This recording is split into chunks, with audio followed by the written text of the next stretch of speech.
All right, everyone. It's been about a year, but we are back. Good evening and welcome to Green White Checker TV. And we can legally and officially bring back our Area 51 Dark Horse IndyCar series. And we're kicking it off here tonight at Pocono Raceway. And so again, it's been a while. It's good to be back. It's gonna be interesting to see how everything goes, but we've got 100 laps here tonight at Pocono Raceway, and I'll be joined in just a moment by my partner in crime tonight will be Andrew Wood, kind of taking a break, putting his open wheel expertise on the side, but we'll be able to kind of pick his brain about all the things he knows about these open wheel cars because he is a very, very talented open wheel racer. So I'd say these guys are really lucky that he's in the booth tonight and not on track with these fellas. So we've had a couple seasons. Our defending champion for this season is the number 1 of Bruno Miranda, and we will be having a 12-week season. Full schedule, no playoffs, no nothing like that, no green white checkers. It's just straight up Indy cars, 1 fast repair available. And this is our schedule for this season, kicking off tonight at Pocono, followed by Homestead. Donington Park is going to be an interesting one in 2 weeks' time. Then Michigan, Phoenix, Kentucky, and the second half of the schedule over at Nashville Superspeedway, Auto Club, Las Vegas, Texas, New Hampshire, and of course finishing it off at Indianapolis Motor Speedway. Gael, it's so nice to be with you again. IndyCar is back. It's been so long. We never thought we'd be back in this spot again after all the talks of what would happen in IndyCar's future with sim racing. We're back here with the fast cars. We're back at a fast track like Pocono. This is going to be awesome. And yes, I'm very much looking forward to the season. Number 1, Bruno Miranda has been the one to beat. I took to the track last season, trying myself to go for a championship, off the cameras here. But he is definitely a fast guy. He's someone that cannot be overlooked, but we got a lot of fast guys in this league as well that will try their best to unseat him. Yeah, well, saying you also got kind of Mr. TV, Nick DeGroot. It feels like when the camera's on, Nick kind of just comes to the top. So, I mean, you have to watch for Nick DeGroot. I mean, I know Craig Forsyth. He's a monster week in and week out. But then you got the guys that are always right there too, and maybe we don't talk about as often. But yeah, I mean, you're going to have the Charles Teeds, the Jim Herricks, Matt Wagner, of course. So he'd be mad if I don't say his name in there. But yeah, I mean, Eric Peterson. There's a lot of really good talent. It really just kind of depends on how the luck kind of falls on some of these deals. So it's going to be fun. It's going to be a lot of learning again for me.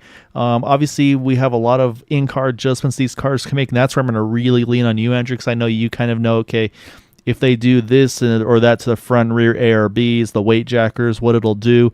And of course, having a lot of fuel mixture adjustment could really come into play for these races. Sounds like tonight should be right around 25, 26 laps on full rich. So expecting a 3-stop race under scheduled kind of strategy. But of course, a caution could throw a wrench into all those plans. So it's going to be fun to see how it's all shaking out. It does follow the IndyCar rules. So obviously the initial start will be double file. Every restart after that will be single file controlled by the leaders. And the lap cars will restart where they are on track, so there's no fallback to the end of the line like in NASCAR or anything like that. It's going to really potentially be pretty interesting to see how the kind of the strategy is going to be for those that maybe do get trapped a lap down at tracks like this. Yeah, Pocono is definitely one of those tracks where it's preferred to start up front if possible, just because it is kind of difficult to pass once you're in that draft lock situation where if the setup is a little tight and you're not on top of your tools, you might have to, take a huge dive bomb to get by some cars. But some of these guys in the mid pack, like around the 8th, 9th, 10th area, you can guarantee they'll be trying to save fuel, trying to stretch out that 25, 26 laps you were mentioning. So looks like qualifying's over here. And as I mentioned, Bruno Miranda picking up where he left off, and he's on pole position. Yeah, but I'll say not wanting to kind of rest on what he did last season, going to kick it off right off the bat. So saying with that, let's go ahead and pull up our starting grid for tonight. We can show where all those drivers are. And yeah, we've got a Brazilian front row here with Bruno Miranda up on pole. Next to him, Edson Santos there in second by only 0.03 of a second. We mentioned Eric Peterson, Charles Teed, teammates of Dark Horse Racing there in row number 2. Then Nick DeGroot, Jim Herrick, Matt Wagner, Craig Forsyth. And they're making me feel smart right now, though, because right there, pretty much all those guys I talked about qualified in the top 8 here. They got AJ Hobson, Michael Matta. I saw a fan of Michael there. He's going to start in 10th. And also want to mention in that, yeah, if you guys are watching, by all means, let us know who your favorite driver is, who you want to see, get updates on. We're always willing to kind of focus on those guys, give some more attention to them. That's why we're here, is for you. So definitely reach out to us and let us know who you want to see and what you want to know. We'll do everything we can to make it happen. 11th on back, you got Gary Laverne in 11th, Jeff Heisong in 12th, 13th, Chris Stouffer, Alan Morera in 14th, William Swenson, Dan Morera, Andrew McMurray, Michael Carrillo, Elmer Joseph, Jim Brooks. Then you got Rick Sanchez, Brad Adams, Bill Colley, Joseph DeCiro in 24th. So looks like 24 cars here to take the grid tonight. Everybody's kind of lined up facing their pit wall. And yeah, we're about to get this season underway here.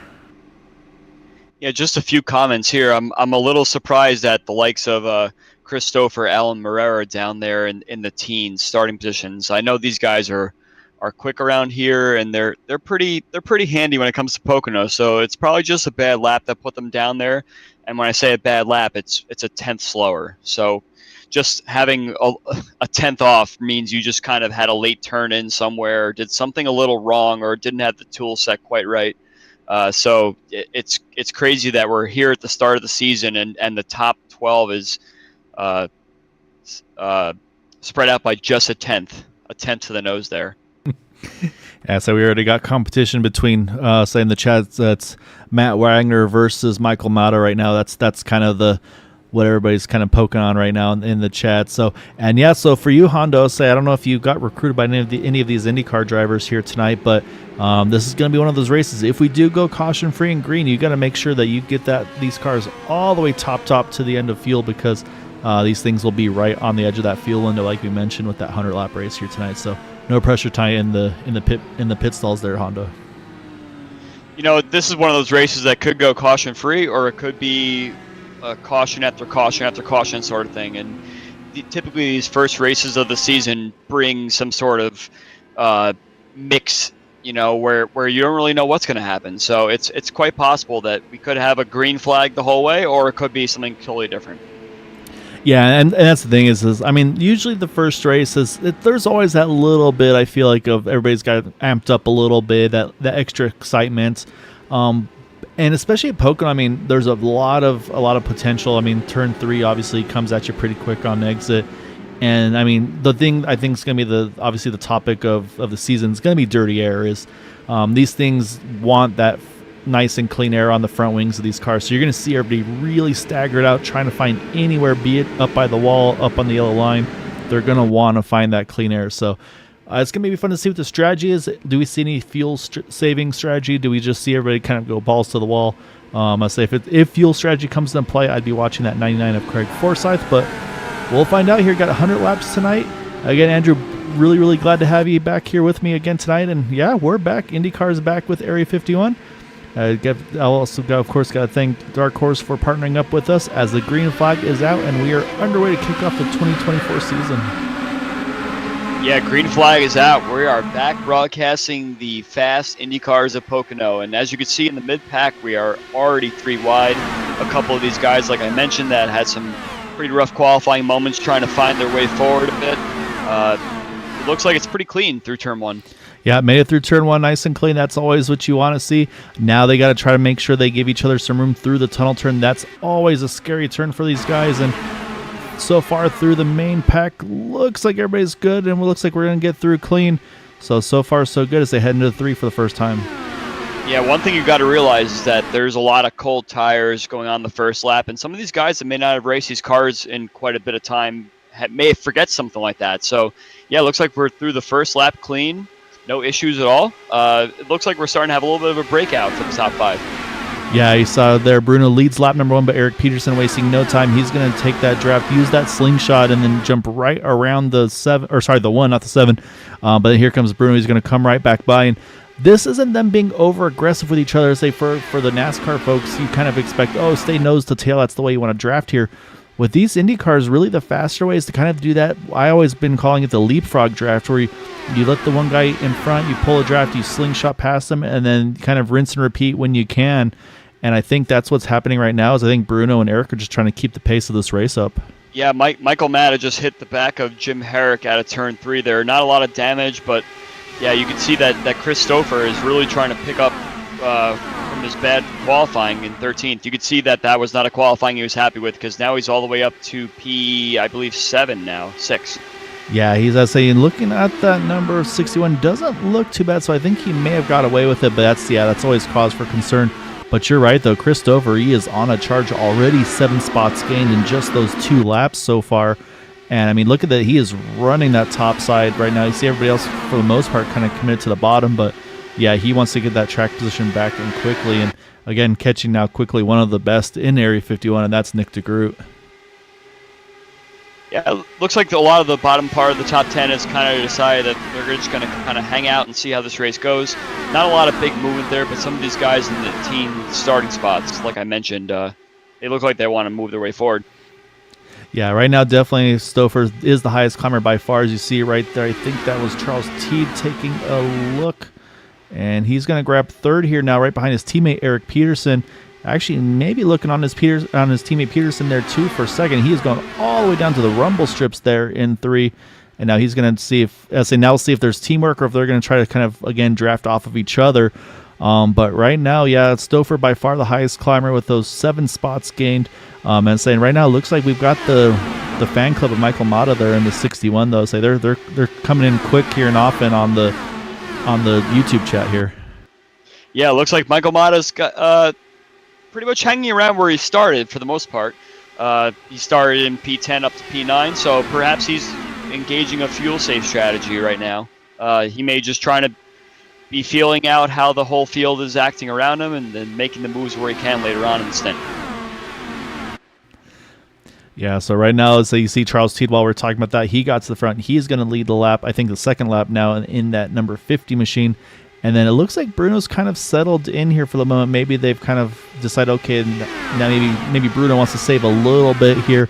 And that's another thing, too, I feel like, as well, is these guys, they're not going to go full send from lap 1 to lap, let's say, 25, 26 to pit.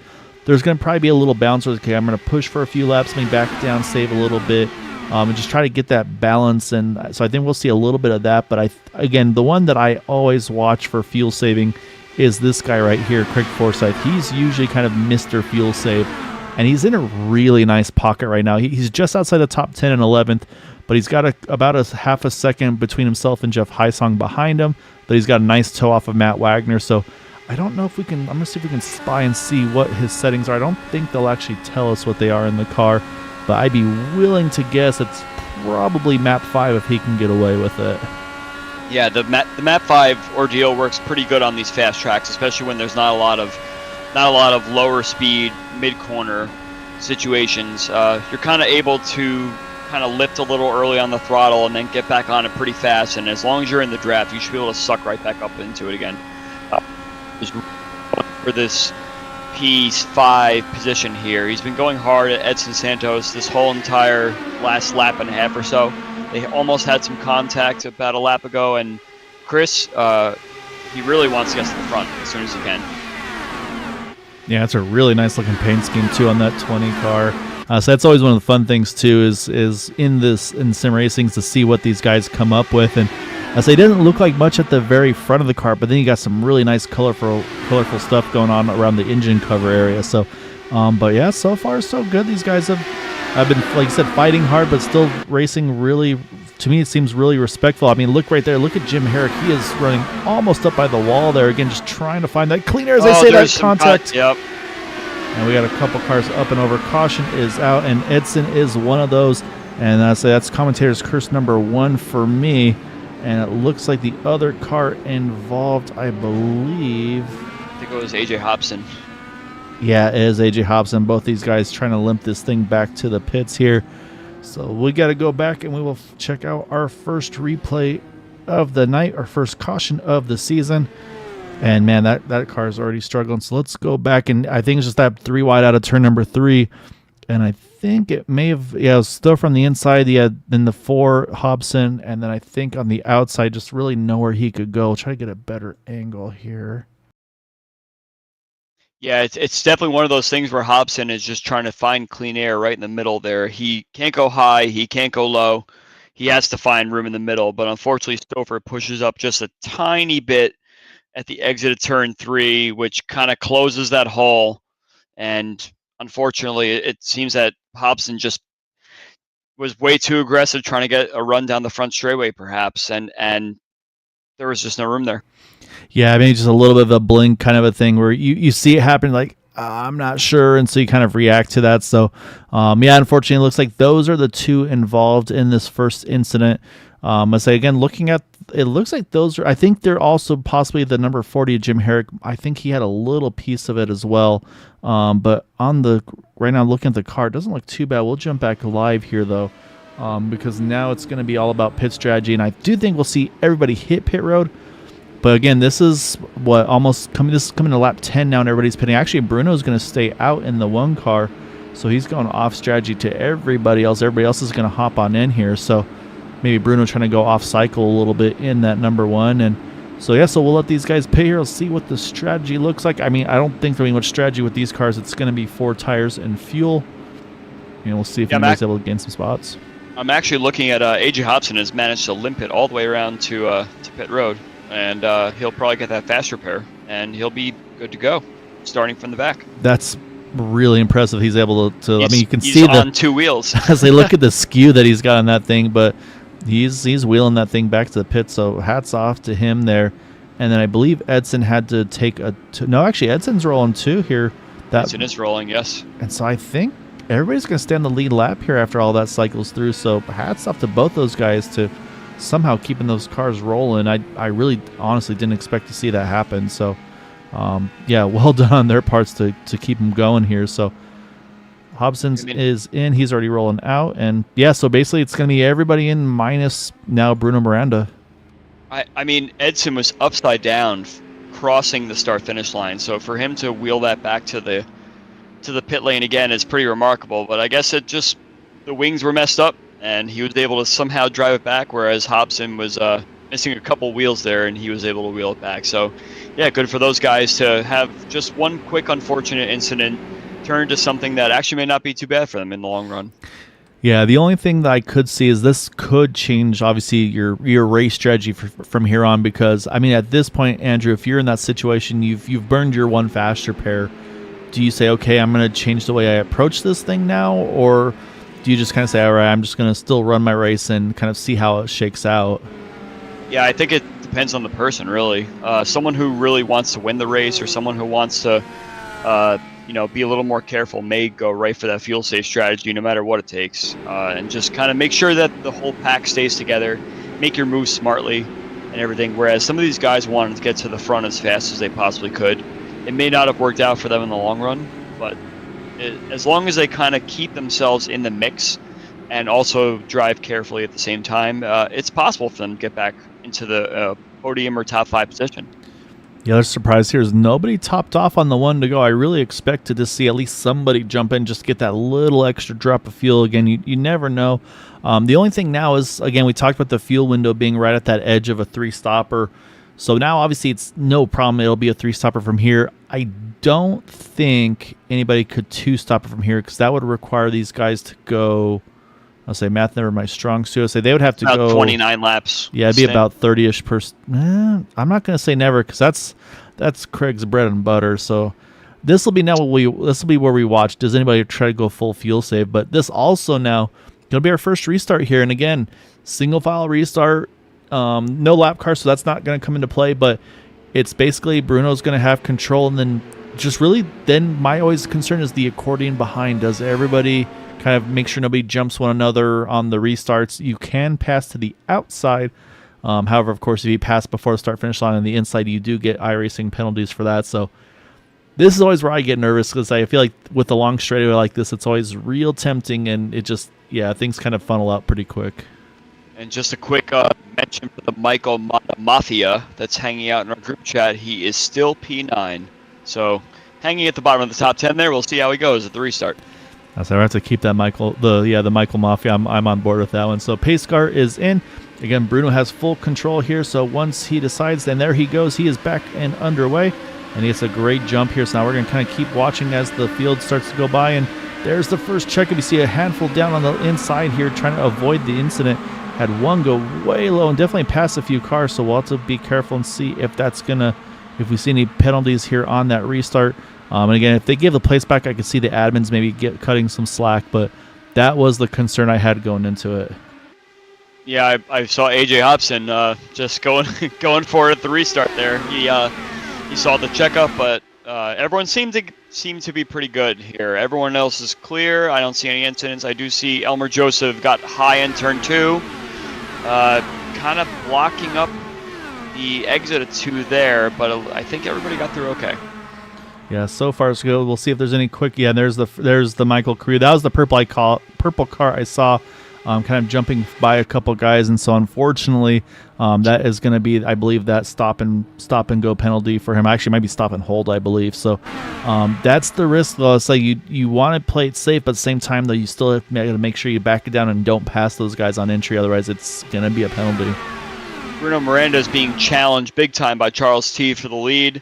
Charles does not want Bruno Miranda to lead this race anymore, so we'll see if he can manage to find a way by. Bruno Miranda still leads out of turn 3. And it looks like the 29's already out of pit road, so that's not bad. He's still on the lead lap, so that's not too bad of a situation. He can definitely hold that spot from here. But yeah, I've never known Charles as one to kind of just roll and sit, so yeah, I don't think we'll see T just roll in the tire tracks. But as I said, actually, caution is back out here. And I think it may Alan be... Barrera is upside down. Oh, yeah. Gary Lovern involved as well. And, yeah, that car's still bouncing. Trying to get... No, so he's not going to have the luck on this one. He's going to have to take a tow. But caution's going to come back out here. Let's go back. We'll try to see where this occurred. So it looks like... Yeah, it looks like it was definitely Alan and Gary here. So we'll pick it up here off of 3 down the backstretch. Make sure I'm focused on the right driver, which, yes, we are. And then we'll back it down once they just kind of met in the middle there. Maybe a little bit of netcode, and they kind of actually start getting stuck into each other. And, oof, that's a ride for Alan here. Yeah, I can't say much about that. That's a very kind of bizarre incident, almost as if they kind of connected just by being too close to one another. That's a very tough incident to call any fault by someone. I think the 2 drivers just kind of got very close, and yeah, that internet netcode strikes again, and they just touched wheels, and it turned into a much more severe incident than it should have been. Yeah, so unfortunately, kind of netcode has that from time to time. So yeah, unfortunately for Alan, he does have to take a tow, so he's going to be basically dropping a lap. You see the 32 already on pit road here. I believe the pit road hadn't been opened yet, but again, he just wants to get that fast repair taken care of nice and quick here. We'll see. I'll say now this is going to be interesting for Bruno because it was only 5 laps, but again, at this rate, I mean, he can probably only go another 10 or so laps. So what we'll do is we'll watch to see what pit road does here, and then after that, we'll step away for just a moment because we got to show off one of our sponsors that is going to be doing some more prizes this season. That is 40 Raceway, so you'll see plenty of those cars sponsored here on the track. And last season was racing shoes for the season champions. This season we're going to be shaking it up, and I don't think they being me / the other admins, haven't formally decided on what the criteria is going to be. We're leaning towards maybe a raffle for those that make most of the races, or even possibly maybe least incident points per race, things of that nature. So not officially set. We got a lot of fakes going on pit road so far. No takers yet. I think Joseph DeCiro said, I'm done playing the games. I'm going to hop in. So yeah, here he comes. So yeah, so just a few cars hitting pit road. So we'll step away for one moment and we'll show off our great sponsor and partner with 40 Racers. So stay tuned. 40 Racewear, makers of the ultimate sim racing shoes and custom apparel designed for sim racing by sim racers. 40 racing shoes are engineered to connect racers to the pedals in a way no other racing shoe can, all the while giving you the comfort needed to complete those double and triple stints. Visit 40racewear.com and check out the latest sim racing products that let you connect to your sim.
All right, so we are back. Lights are off of the pace car. And yeah, so right now, say again, so the interesting storylines here now, I think, is going to be, Andrew, is going to be the fuel strategies right now. Bruno Miranda still yet to pit. Charles Teed in second, all the way down to 16th of AJ Hobson, pitted on lap number 9. And then Edson Santos on back from 17th on back. They pitted on lap number 15. So we've got 3 different fuel strategies here now that could come into play. Again, I'm curious to see, could anybody try to pull a 2-stopper out? I mean, we've seen crazier things before. Of course, it just depends on how the race unfolds. But I do believe here and Indy are probably the 2 tracks where you can pit without losing a lap. So I feel like that kind of might change some potentials too. And actually, I'm looking for Craig Forsyth. So he's taking a nap here. He's got to catch back up to the field because they're about to get going. And I think he's just trying to save every ounce of fuel he can in that 99 car. So I'm wondering if, again, he may be starting to do some strategy. I'm going to actually spy on him here real quick. Yeah, one thing I'll say on the fuel save is that it sounds all well and good to save the fuel that you can, but as you get later on to the race, if it goes green the whole way, you need a partner. You can't be by yourself out there trying to save 27, 28 laps of fuel. So if it's going to work, you got to pit with one of your friends here, and looks like we're going green. Yeah, pace car is off. We're going to watch out the back of Bruno Miranda here as he grabs the gear and gets back going. And this is also one of those ones, you got to make sure you're back in field map 1, because if you leave it on that caution field map, which I may or may not have done before, it doesn't always go very well. And we got a quick yellow. I was watching off the back, and sure enough, we had a little bit of contact further back, and I believe it may, I don't know if it was Gary Lovren. I don't think he was back up to them. Well, that wing looks a little bit askew. There was a check up there going to start finish. Looks like Gary Lovren had a little bit of an issue there. Yeah, and that's my always concern with these restarts is it's really easy for those hiccups to happen. So we'll jump back here. We're going to focus on Gary. We'll zoom in even a little bit closer on him here. And let's say, because what happens is just that accordion, someone will try to go a little bit, then they'll back it down, and they'll go again, and you'll see it right here. We'll back it down here. I think what we'll most likely see is Gary's going to probably get into the back of the 29 of Michael Carrillo. And again, it's just, that's the ebb and flow. You see how close Michael got to the car in front of him. Gary tries to miss him, but then unfortunately, he was so close to missing it. But I would like you to check out AJ Hobson's restart. He played everything perfectly. He wants to get back to the front as fast as he possibly can. He sifted and he sorted his way right back up into, I think, P11 now, I believe. Yeah, so we'll watch that number 4 here on this restart, and we'll get another better angle of it. And yeah, look at all those guys kind of hanging down at the bottom here. He gets 2 right off the bat, then gets Jim. Well, we'll see if he completes the pass on Jim before the yellow. At that point, so yeah, I think he got 2 right off the bat there. And so now we're back to that strategy here on fuel once more. Everybody's working on catching the pace car here. Bruno Miranda's just about got there. The 32 of Gary Lovren is back on pit road, and I believe he had already used the 1 fast pair, so this might be either a really lengthy stop or could potentially be a terminal one. We'll have to keep an eye on C as the field is back. And more fakes, yes, except for Chris Stouffer. Chris says, I'm going to pit here, and I'm not opposed to this here. We talked about that 25 laps of fuel per tank here. We're on lap 20. So we'll restart, I believe, on 22 as these only do the 1 quick yellow as it's a track bigger than 2 miles. So I'm kind of liking the strategy here by Chris because now he can go a fair bit longer than those guys out in front of him. The only ones he'll be similar to are going to be those that pitted the last yellow that stayed out here. You remember I mentioned the teammate situation. Well, Dan Morera also pitted, and he is on that team with Chris Stouffer. So it's possible that they could work together if they want to do a fuel save down the road. You pit together and you take turns kind of doing a swap draft / you sit behind me for 5 laps and then I'll sit behind you for 5 laps and try and save fuel that way until it gets to the point where the rest of the field comes out and you could do the big fuel save behind everyone else. So I think this might be a play here. It is still a little tight for the fuel save. You really, really need kind of a pack to hang behind to make sure that you do it effectively. But I do see 2 teammates doing it, not someone just kind of going rogue and hoping they can save the amount of fuel they need. Yeah, no, I was saying, yeah, if the 40 Raceway wasn't enough of a giveaway on the side of the cars, so you look at kind of the matching paint schemes, one silver, one purple. Yeah, it kind of gives a little hint these guys might be doing some strategy together.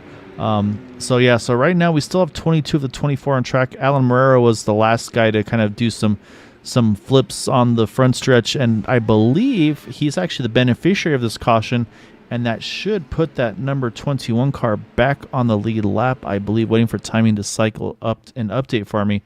But I'm pretty sure Alan's back on the lead lap once more in that number 21, so that's definitely a good break for Alan here.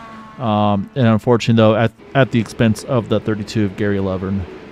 Yeah, I really would like to get a green flag run going here. We're only 20 laps into this thing, and I feel like we've been here for 45 minutes already. So these guys will get it sorted after a while, and it's definitely an early season jitters kind of thing. We definitely have a lot of the returning drivers from previous seasons, even drivers that have kind of shown up once or twice, trying to get their footing in the league and everything. But the first race of the season, as I mentioned in the pre-race broadcast there, it poses all sorts of different concerns and uncertainties of driving around people that you have driven around in the past but are still just getting used to, and putting yourself out on a 2-mile oval like this.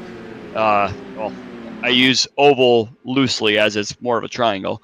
But yeah, if you're trying to get used to racing with everybody again, it might take a little bit of finesse to figure out how you can advance forward and back. And it looks like some of these restart issues need to be resolved, but I think it'll be fixed after a while.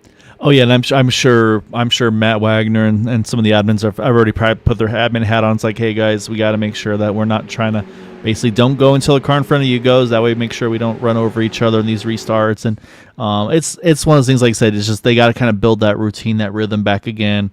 It's single file restarts. I mean, I've been in my fair share of them, and I've seen a lot of similar ones, not just with the open wheel cars, but with some NASCAR open or full body cars as well. So it's not the easiest thing to do.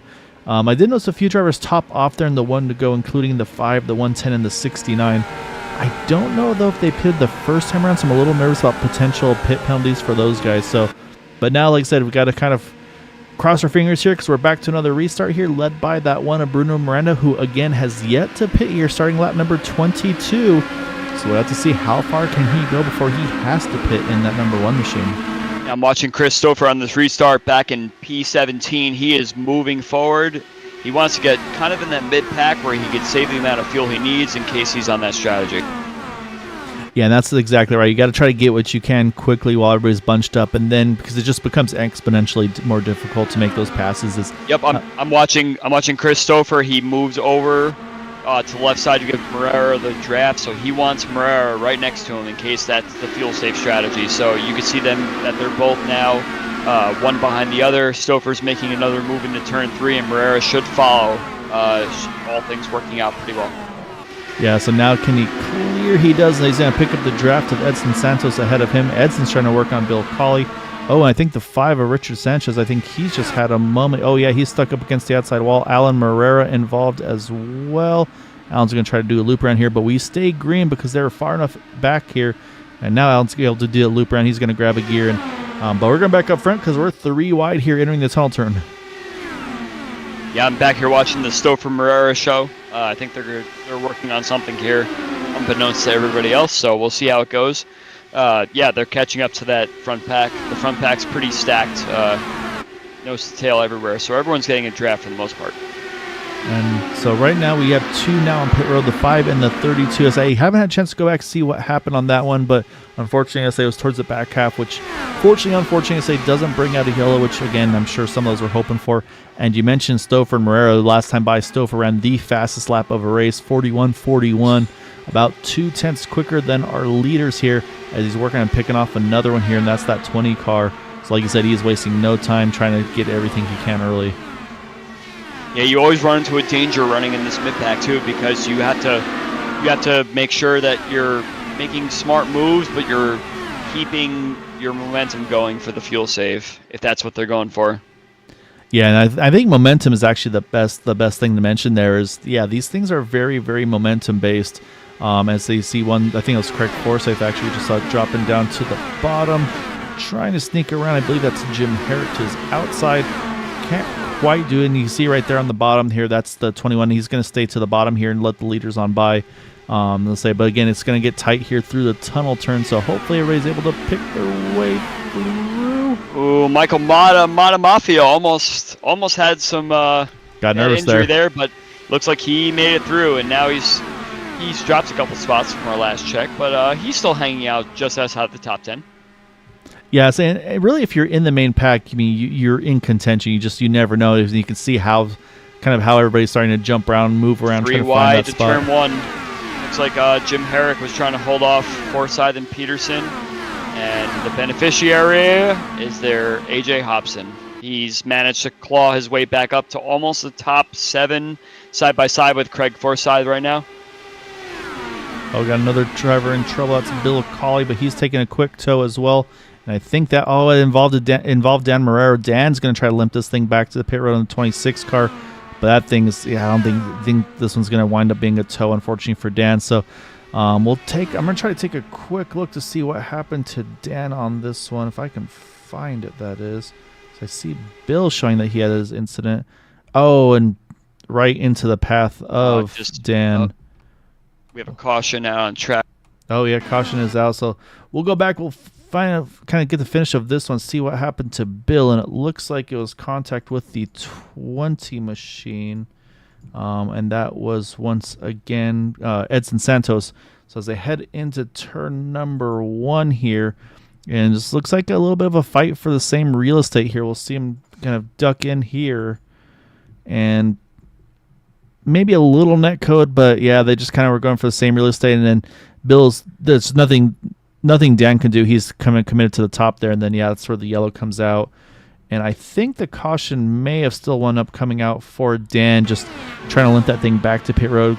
Depends on where iRacing detects the caution. So we'll speed it up here and we'll take a quick look, because I don't think anything else happened. And so you can see he's still trying to limp this thing back. It actually looks like Alan Marrera's slow car sort of created a bottleneck of sorts through turn 3 and down the front straightaway, where people were a little faster than the other, just trying to stay out of the dirty air.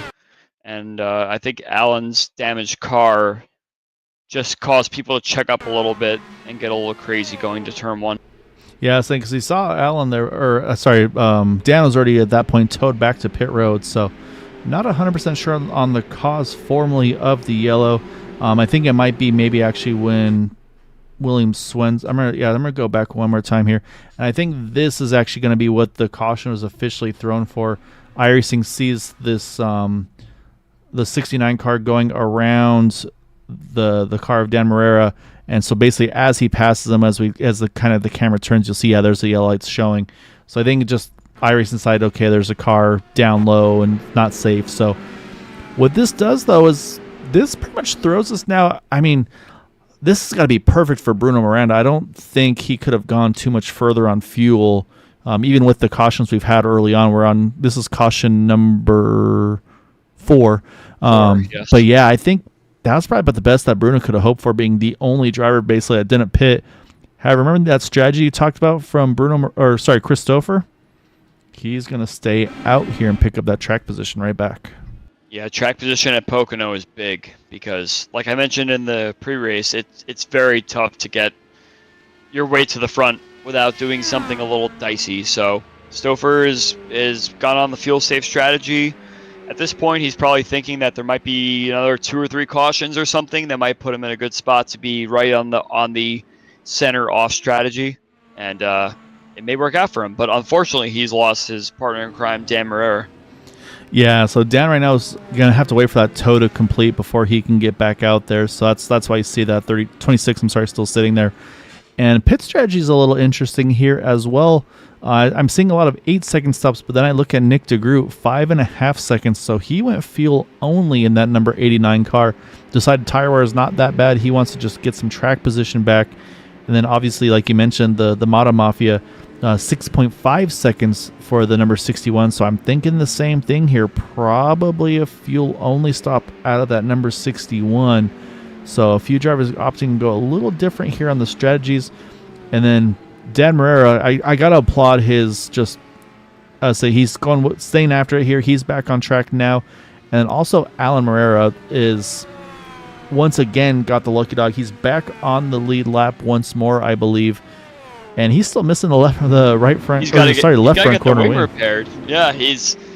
Yeah, unfortunately, you can't really drive Pocono missing half your wing, and unfortunately, like I mentioned before, I feel like that might have been the reason for.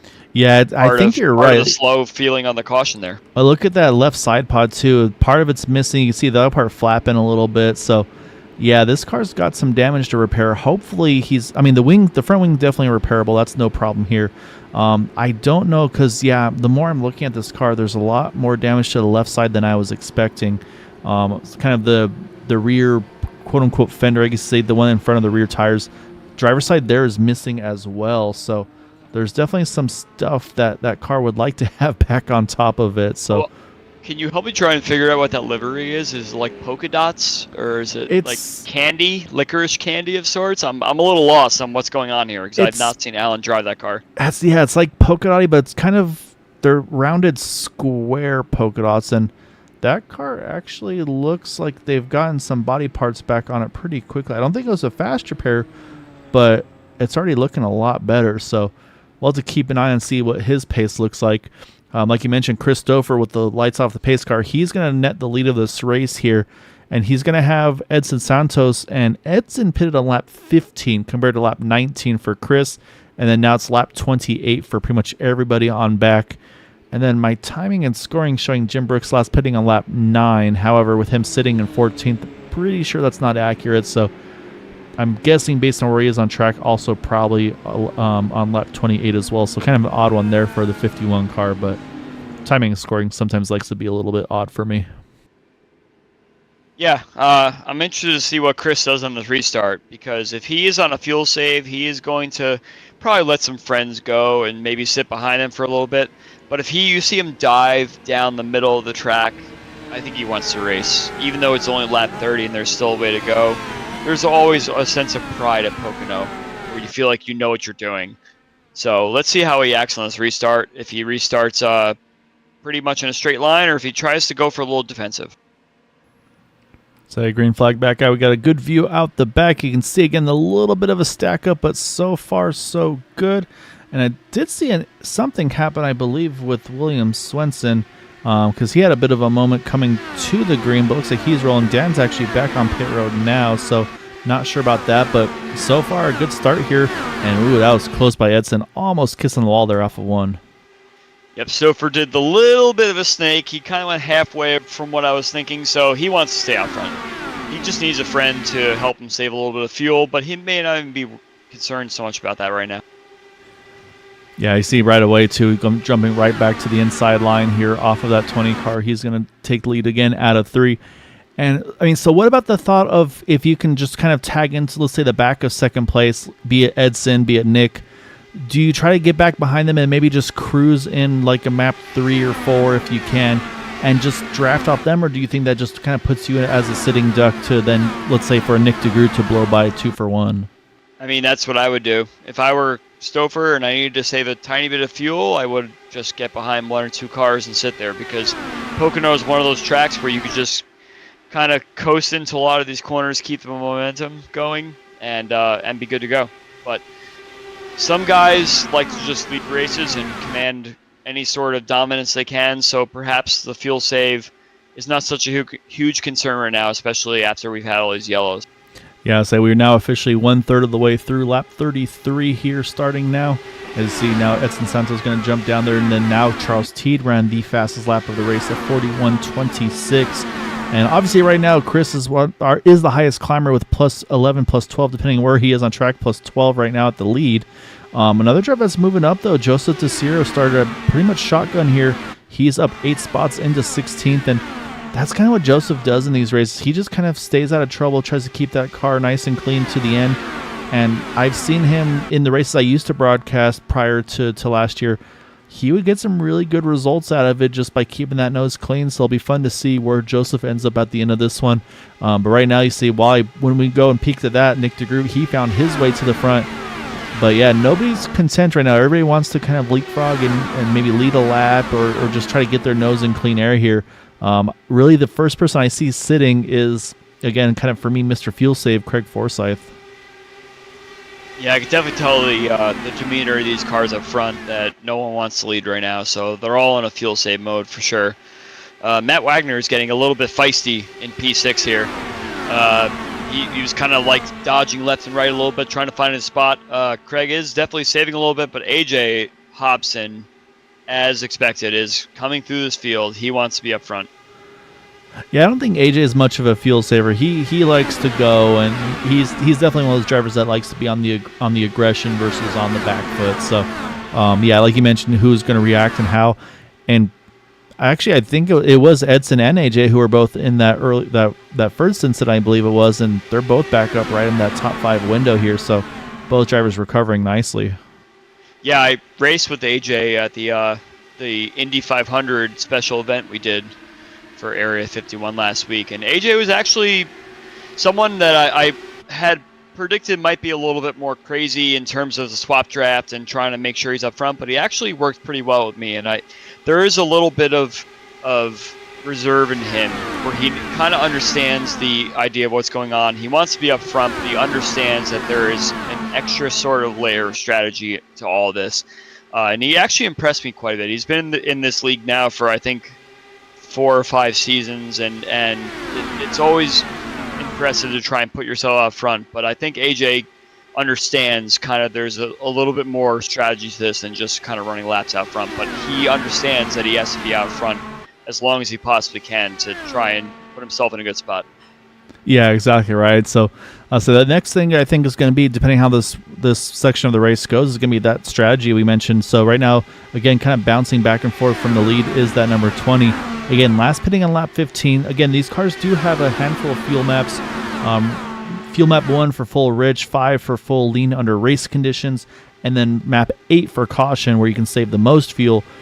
However, even with the fuel map 8 under yellow, I feel like Edson pitting at 15 compared to 28 for these other guys, he's going to have to come in a fair bit sooner. Again, I mean, we're on 37 now, so he's at what, about 22 or so, 23 laps since he last pitted. So, I mean, what do you think? Maybe at most we can go about 5 more until he has to pit? So was Edson the one longest out, or was Stouffer Edson leader? Yeah, Edson pitted at 15, Stouffer at 19. So Edson should be the first to hit pit road under green flag conditions. That'll definitely give us good indication of how many laps we can do for all this green flag lap, because I believe this is probably getting close to the longest we've run without any yellow. Especially with all these guys running a fuel save out front. Oh, there's almost a wreck. Yeah, Andrew McMurray got kind of shoved out at the exit of turn 2 there.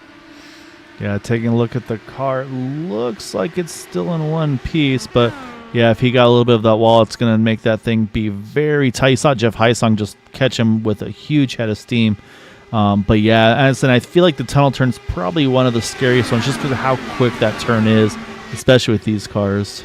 Yeah, that was all kind of brought on, unfortunately, by the Mata Mafia. Michael Mata tried a inside pass into the tunnel and couldn't complete it, and that just stacked everyone up behind. But everyone's still going.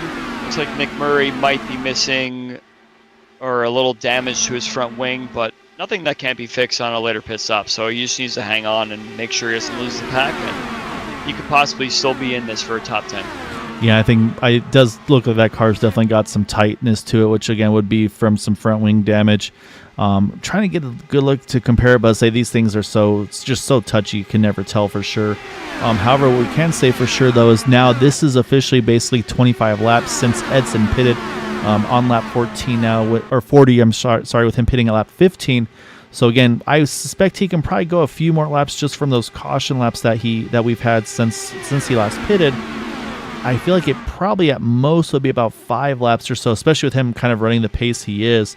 When you mentioned like the Christopher situation pitting at 19, he's been kind of just chilling right around that 4th position, right behind Nick DeGroot here, and I think that's about the perfect place for him right now, where he's still right up front in touch of leaders, but probably able to kind of roll out of that throttle, maybe bump that fuel map down. As soon as I say that, AJ Hobson, he maybe saw that and said, yeah, I'm going for this one. Yeah, that's definitely one of those things where Hobson is still trying to learn. He may get the gist after a while that other people have other plans up ahead of him. But yeah, Stouffer, like I mentioned right before the green flag, you just got to get behind a few cars and do the best you can to save as much as you can. And it's clear that he tried to kind of deke everybody at the restart, but he knows what he's got to do. And he's probably frustrated at the fact that someone's trying to really throw himself up the inside right now. You can see that Stouffer has the run on DeGroot. He's not going to go for it. Yeah, however, I say once the momentum shifts, but the thing we saw there going down the short chute there, as it looks like this time Hobson, nope, can't quite clear, gets the dirty air, is kind of the draft train we have right now. So, for instance, you see Teed, he's able to get to the inside of Edson, he's able to pass there. That's pretty much the only car that you're able to see make these passes down low because of that draft train. I mean, can you explain kind of what it feels like when you go from the outside line to the inside and have nobody in front to pull that toe? Does it just feel like a parachute, or I mean, what do you feel behind the wheel there? Yeah, absolutely. You feel like you have such a huge run, a huge amount of speed going down the straightaway in that draft train. You pull out, and it's almost like you got hit in the face with just a wall, like a tornado. Like it's like stepping outside your front door on a windy day and feeling like you get hit in the face. It just slows your speed down immensely, and in order for you to make the move, there's a lot of clean air there because nobody is running that line, but you have to really send it to make sure that you get it, and it takes a lot of finesse to make sure you have the right amount of overspeed in order to make the turn properly. Now, say what we saw right there was, though, about 3 cars dropped to the bottom almost at the exact same time there. I saw the 4, I saw Matt Wagner go at low as well, and I think it was Charles Teed as well, so I'd say that seems to have given the 4 of AJ Hobson the gap he needed. Yeah, now he jumps ahead of Chris Stouffer. And I have to say, though, we're approaching 45 here next time by, and that 20 is still going strong here. So, again, he's going to go, it looks like, about 30 laps on fuel at the minimum here with those caution laps. So, that again, that's going to give us some numbers to kind of keep an eye on once we get towards the later stages of this race. All right, if someone pits at lap 70, can they go the distance to the end? I still feel like it's going to be tough to do that. It's possible, but you need help. You need friends around you to help, I guess, pick up all the slack in terms of the fuel saving, or the fuel burning, rather. So you can see Nick DeGroot kind of now the odd man now. He kind of got pinned to the inside, doesn't have any draft to work with here, so he's actually rolling back a little bit now, back to 7th here. Craig Forsyth's going to try to peek to his outside, see if he can drop him back to 8th, but no such luck yet. It's been pretty much Charles T to Edson Santos at the front, kind of switching back and forth positions. But you mentioned AJ Hobson getting aggressive, getting back to the front. He's up to 3rd. He was peaking for 2nd through 3 last time. He's going to look again here on the inside down the long, or no, that's not. This is the short chute. Long Pond's the out of 1. As long as T doesn't jump down in front of him, which he just did. Yep. He should have the spot. But yeah, it looks like Edson will keep the spot. But look at this though. I'll say, I don't know if, close there between Stouffer and Hobson there. They're both trying to steal a draft off of Teed there. And that's the dangerous part when people start trying to steal the same draft off a car. You'll find the same real estate real quick.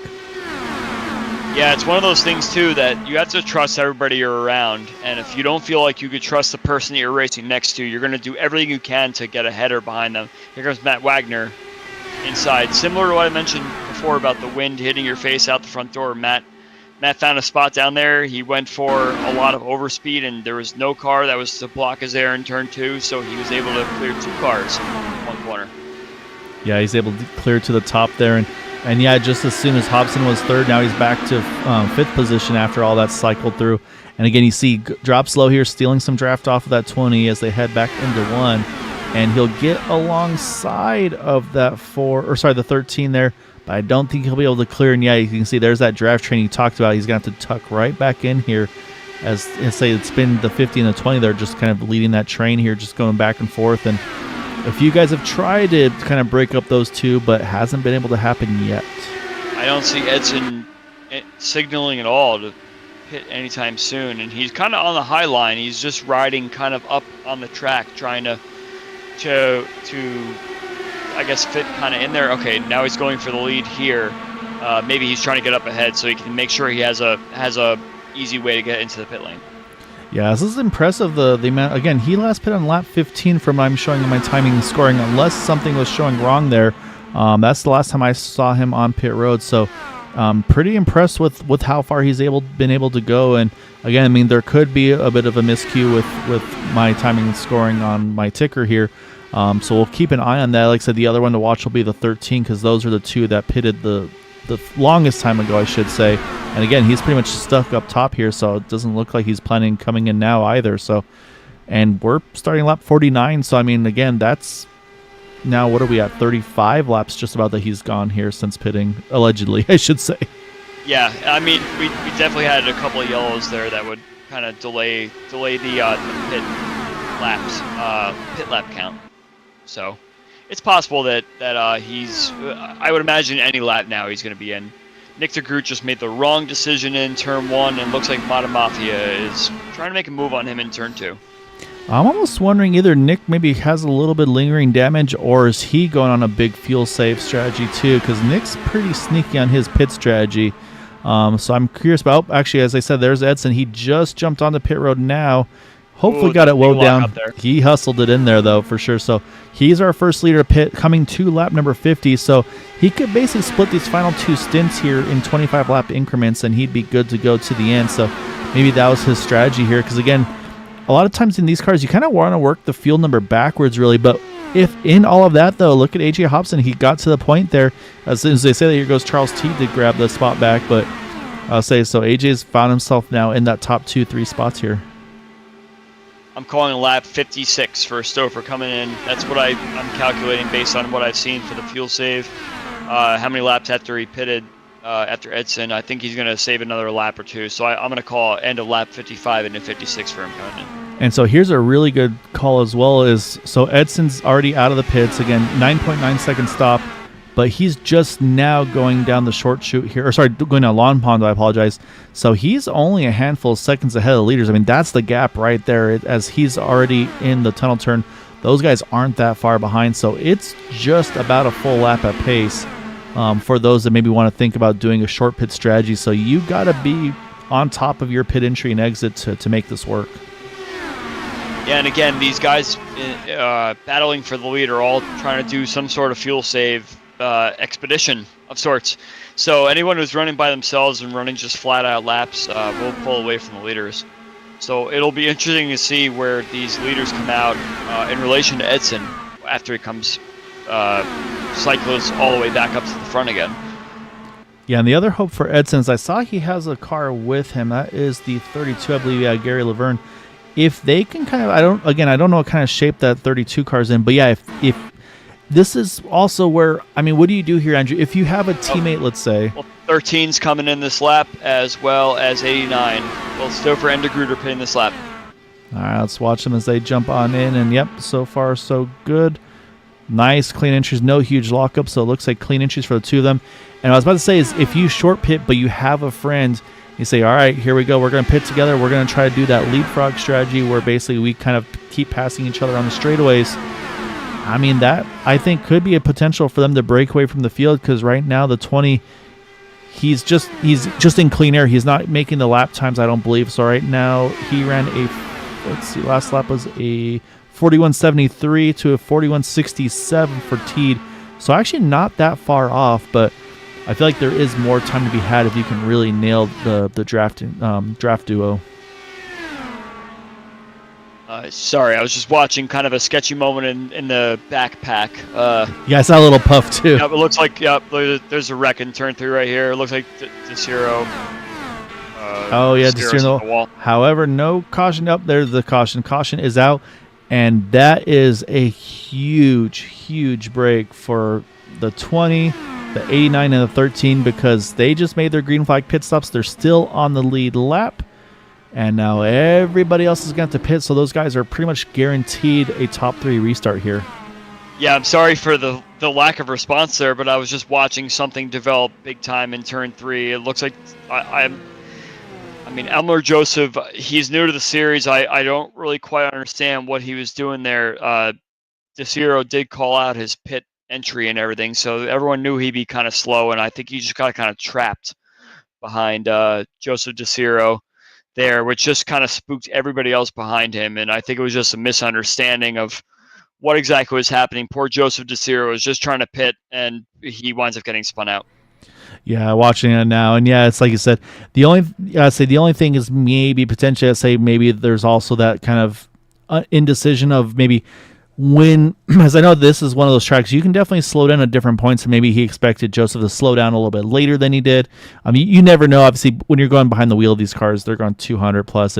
There's a lot to try to keep up with at that time. So, unfortunately, though, Joseph involved. However, he's able to grab a gear and get going again. And like I said, I think the happiest guys right now are going to be these three right here, because here they come right back to the tail end of the field, and they're going to be able to take those top 3 spots here on this restart. Yeah, those guys that pitted early for sure. They technically should be a little more ahead, but everyone that's pitting now will have a little more fuel. So it all depends on what the exact lap times and lap counts before your next pit stop. Yeah, exactly right. So right now, AJ Hobson showing us our leader. I'll say now with everything cycling around for the moment, our highest climber is actually the 51 here of Jim Brooks. He's up 13 spots into 7th. But again, that's going to change a little bit as we're going to see the leaders head in, but we'll see 3 leaders for sure stay out. But I don't think we'll see too much strategy here. I feel like at this point in the fuel run, it's going to be 4 tires and fuel for everybody. I would think so. Everyone's got to kind of top up and get fresh boots on, and it looks like actually with the amount of laps remaining, we may actually be able to run like a mini fuel save, not quite a fuel save, but enough to kind of race. So I don't know if guys like Craig Forsyth or Chris Stouffer or Nick DeGroot might be saving fuel anymore. They may actually go for a race scenario. Yeah, but I think at this point it's map 1 time. Yeah, once you're in like the 4th or 5th place spot, like unless you find a huge run, you're just going to kind of hang out there and save your tires and go for a run later on and try and find the right time to get your way to the front. Yeah, exactly right. So, and speaking of boots, did you know you can buy some racing boots from 40 Raceway? So we're going to step away, show you that. There's a special code you can use for 15% off. So stay tuned, look at some boots, and we'll be right back. 40 Racewear, makers of the ultimate sim racing shoes and custom apparel designed for sim racing by sim racers. 40 racing shoes are engineered to connect racers to the pedals in a way no other racing shoe can, all the while giving you the comfort needed to complete those double and triple stints. Visit 40racewear.com and check out the latest sim racing products that let you connect to your sim.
All right, we are back. Lights are off.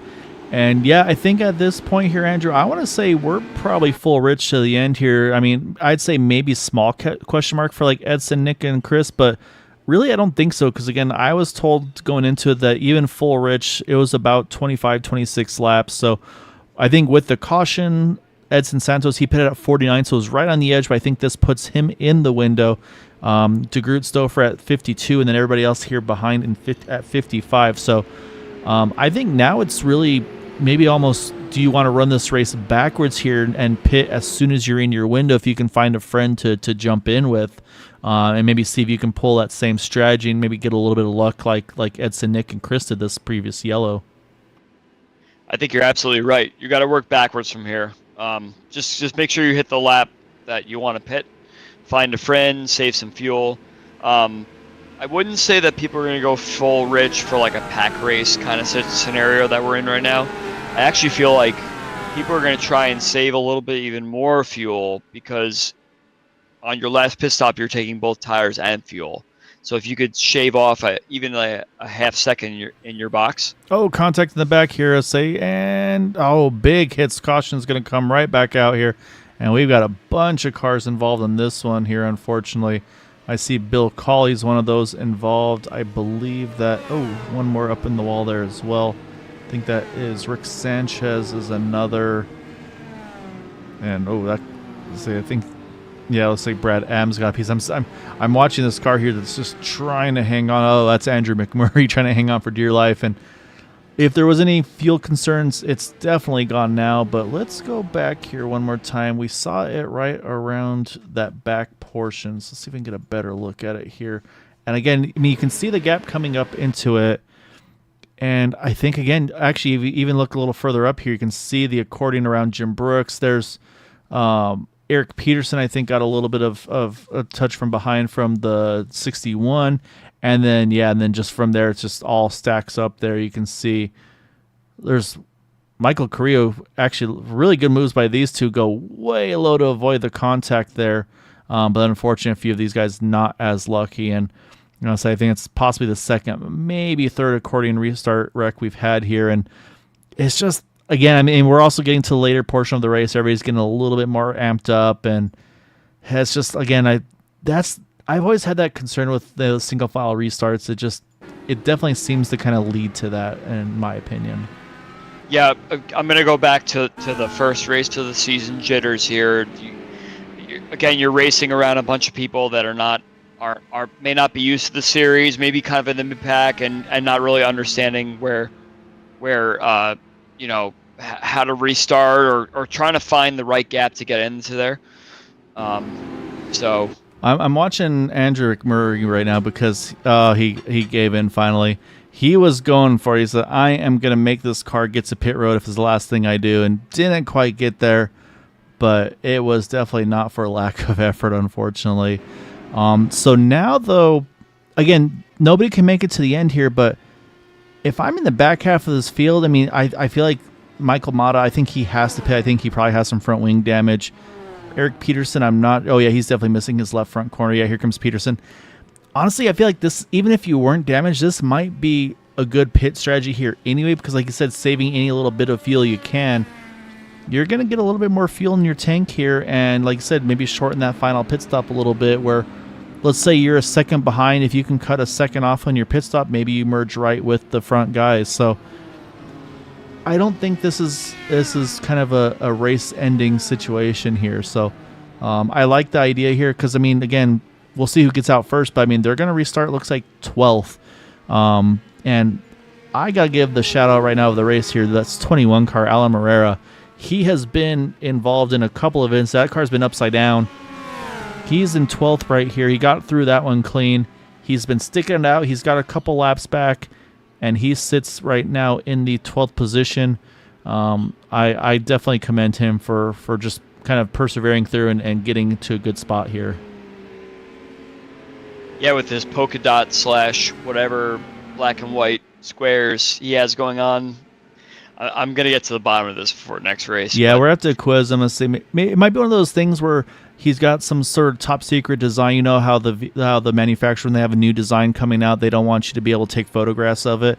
Maybe that's what Alan's got going on over here. He's kind of doing the F1 top secret liveries. I'm not really sure if I like it or hate it or kind of am envious of it. There's just a bunch of stuff going on here. But Alan Morera, he's my guy for this race because I want to see that car hit victory lane. But yeah, you're right. He's definitely been up. He's been down. He's finding himself in a spot. He's got the talent for sure. He's racing this series now, I think, for 3, maybe 4 seasons. He just needs to find a way to get up front again. But I have to give my hats off to the AJ Hobson, Christopher, and Nick DeGroot clinic up here, because they're just going to do whatever they can to keep the track position. It doesn't seem like fuel is a concern to them. Otherwise, they would have probably topped off on this last stop. It's always about who the highest car is at the back that comes in to top off. And you could definitely tell the top 5 probably felt comfortable with it. And everybody from like 7th, 8th, 9th, or 10th down is trying to drag everybody else from the back behind so that you are the first car to have the freshest stuff exiting pit lane. Yeah, exactly right. So the 3 that did pit and didn't top off, Eric Peterson, Michael Mata, Jeff Heisong, those will be the 3 that, again, it's not a big difference, but again, I mean, every little bit counts. So we'll see how those ones do. But again, you can talk about the recovery drives too. I mean, our first place car and then our 4th place car, Edson and AJ, again, they were both involved in that wreck. One of them was upside down, somehow able to make it back to pit road, took their fast repairs. And I mean, we've seen them. They've raced through back to the field, and then they made a great pit call in the 20 car along with the 89 and 13 to get to those top 3 spots. So there's been some up and down nights here tonight. I think Craig in 5th here, he has not shown his hand yet. I think he's been kind of playing fuel save, fuel strategy until basically he's ready to kind of crank it up a notch.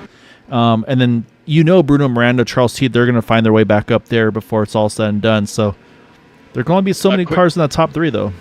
Quickly, before we go green, Richard Sanchez still has a messed up front wing. I hope he comes into the pits because he's missing a front wing here, and I hope he doesn't cause any sort of issue on the restart. Yeah, I was a little bit worried about that, too, as we are back underway.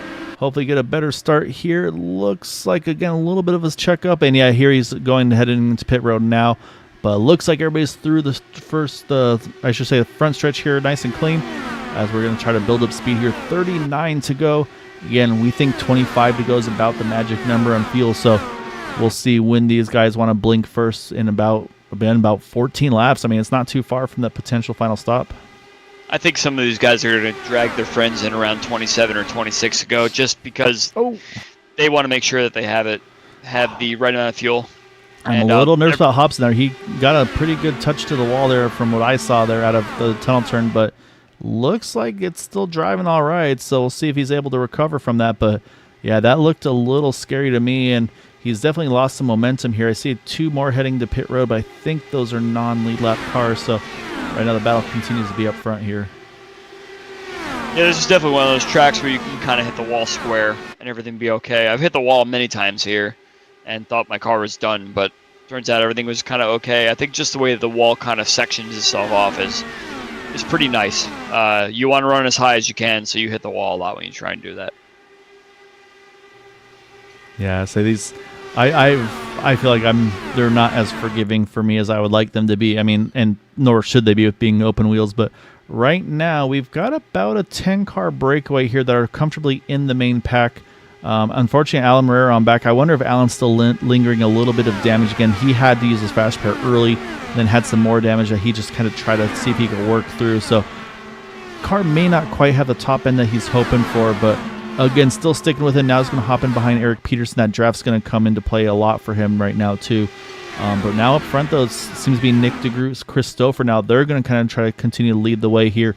Keep that pace up. Again, try to break away from the field and maybe turn this into a 10-car race to the end as they try to just break that field off little by little. Can you sense the hastiness in this pack compared to what we had for the last, 6 or 7 restarts? Everything is fast-paced now. There's no one trying to go 2x2 or lifting early. Like, you were absolutely right, Gael, when you said before that it's time to go. The fuel should not be a concern anymore unless you're trying to save just maybe like a half second or second in the pit lane. These guys are moving, and you could tell the top 6 has completely pulled away from everybody else in the field, and it'll be difficult for anyone trying to catch up to them, including Bruno Miranda in 7th. Yeah, I think what happened here, I think AJ is hurting. I think that car's got a little bit of lingering damage, and so just doesn't quite have what he was hoping for. So I think that's hurting the overall pace of that car, and I think that may have been what kind of got Bruno trapped a little bit back. And so, yeah, so now Jim Brooks is going to try to see if he can draft around that number 4 and try to keep up, like I said, keep up now with Bruno and then get back up to Teed, kind of continue that. And so you can see he does clear And I say I've been watching him obviously a little bit biasedly on sorts because my dad, but he definitely likes to run the top lane if he can. So like watching turn 3, he'll probably try to keep the momentum built up and hopefully clean air up top. I've seen a lot of that out of the 51 here tonight. Yeah, he's just kind of right outside that margin there, and I think if he just runs, oh, we got a car on the wall in turn 3 there a little bit. Looks like Matt Wagner kind of misjudged the high line a tiny bit and scraped the wall. So kind of similar situation. So yeah, I'll have to keep an eye and see does that affect him like it affected the 4 car or not. As we say that, Bruno Miranda, we just talked about him kind of falling off that draft. He just ran the fastest lap of the race, was 0.6 of a second quicker than our leaders, a 40.96 compared to 41.60s up front. So Bruno wanted to make sure he did not follow that draft, and I think he's ready to go grab some more while he's at it.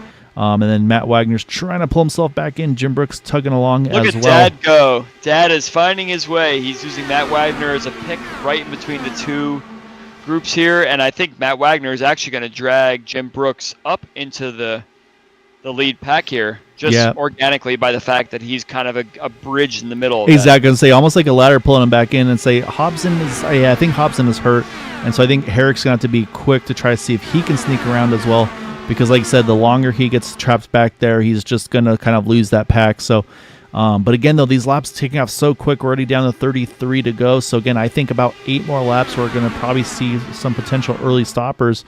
But remember, we talked about Craig Forsyth. He's starting to turn that wick up. He's worked his way up into 3rd position now. And again, here's all the stagger. Look at all the lines you guys are running through 3, just trying to find all the clean air they can put on the front wings of these cars. Yeah, you can see that they run like a bit of a zipper line through there, but these guys are all experts. Everybody up front right now has been up front in previous races before, and you could tell that they know exactly where everybody else is around them, so that when they get to the straightaway... Oh, contact! As I say that, there's a car on the wall there. Yeah, T just got that arrow wash behind, unfortunately, got into Edson, and Edson, big contact with the wall here, and that was a much bigger hit than what the 4 had, so that car is going to have a massive understeer. And unfortunately, though, again, he was in that first wreck, so he doesn't have a fast repair to fall back on now. So he's going to have to try to, in my opinion, he's got to try to limp this thing if he can to the next pit stop. But again, he's got to go about 6 more laps most likely. And it's still, even after the pit stop, that car is going to be hurting. So unfortunately, that's going to probably cost Edson any chance of a top 3 here tonight. Can I ask you a question? Is that a commentator's curse that I just tried to explain something? I mean, if it is, you're in good company, because I am notorious for them. I mean, I had that one right off the bat too. So it's inevitable. I'm just gonna say we're pros because I've seen the pros do it too. So yeah, I mean, a commentator's curse is usually at a driver, not at a situation. Which I'm true. like, yeah, they're zippering their way through, and someone's in the wall, unfortunately. So we'll just yell at T to post race for making us look bad. I agree with that. Unless he wins. If he wins, we have to be nice to him. Yeah, that was a brilliant move to scare your competition to the wall. No, I'm just kidding. But yeah, so what that did, though, is it's kind of giving the top 7 a breakaway here, because you can see AJ Hobson, Jim Herrick, they're still just holding on to the outside looking in. But again, they're about 6-7 tenths off of Jim. Edson's fallen to that dreaded 1.7 or so second gap where he has no draft off of him. But again, that actually may benefit him, where he at least now doesn't have the dirty air. But I mean, look at this train we got. We're going to look off the back of Christopher. And right now, everybody's all spread out here. But watch as they come through the front stretch. Everybody's going to try to get back in line as soon as they possibly can. Let's say the caveat being Teed and Forsyth battling for that 3rd spot. And of course, the leapfrog that we continue to talk about. So right now, as they go through, I know big slide by Craig. I don't know if that was contact or not. Another contact with Stouffer on the exit from Teed. Man, there was a little bit of netco with the Forsyth contact, but I don't know how Craig held that. I don't either. That was I don't really know what to comment on that. That was just like a netcoat contact initially, and then just pushing up the track a little bit into the side of Chris Stouffer. Everybody continues on, which is remarkable. But as you could see, I've been watching Jim Brooks the last few laps. He wants to be up front so bad. He is searching for every tiny bit of clean air he possibly can.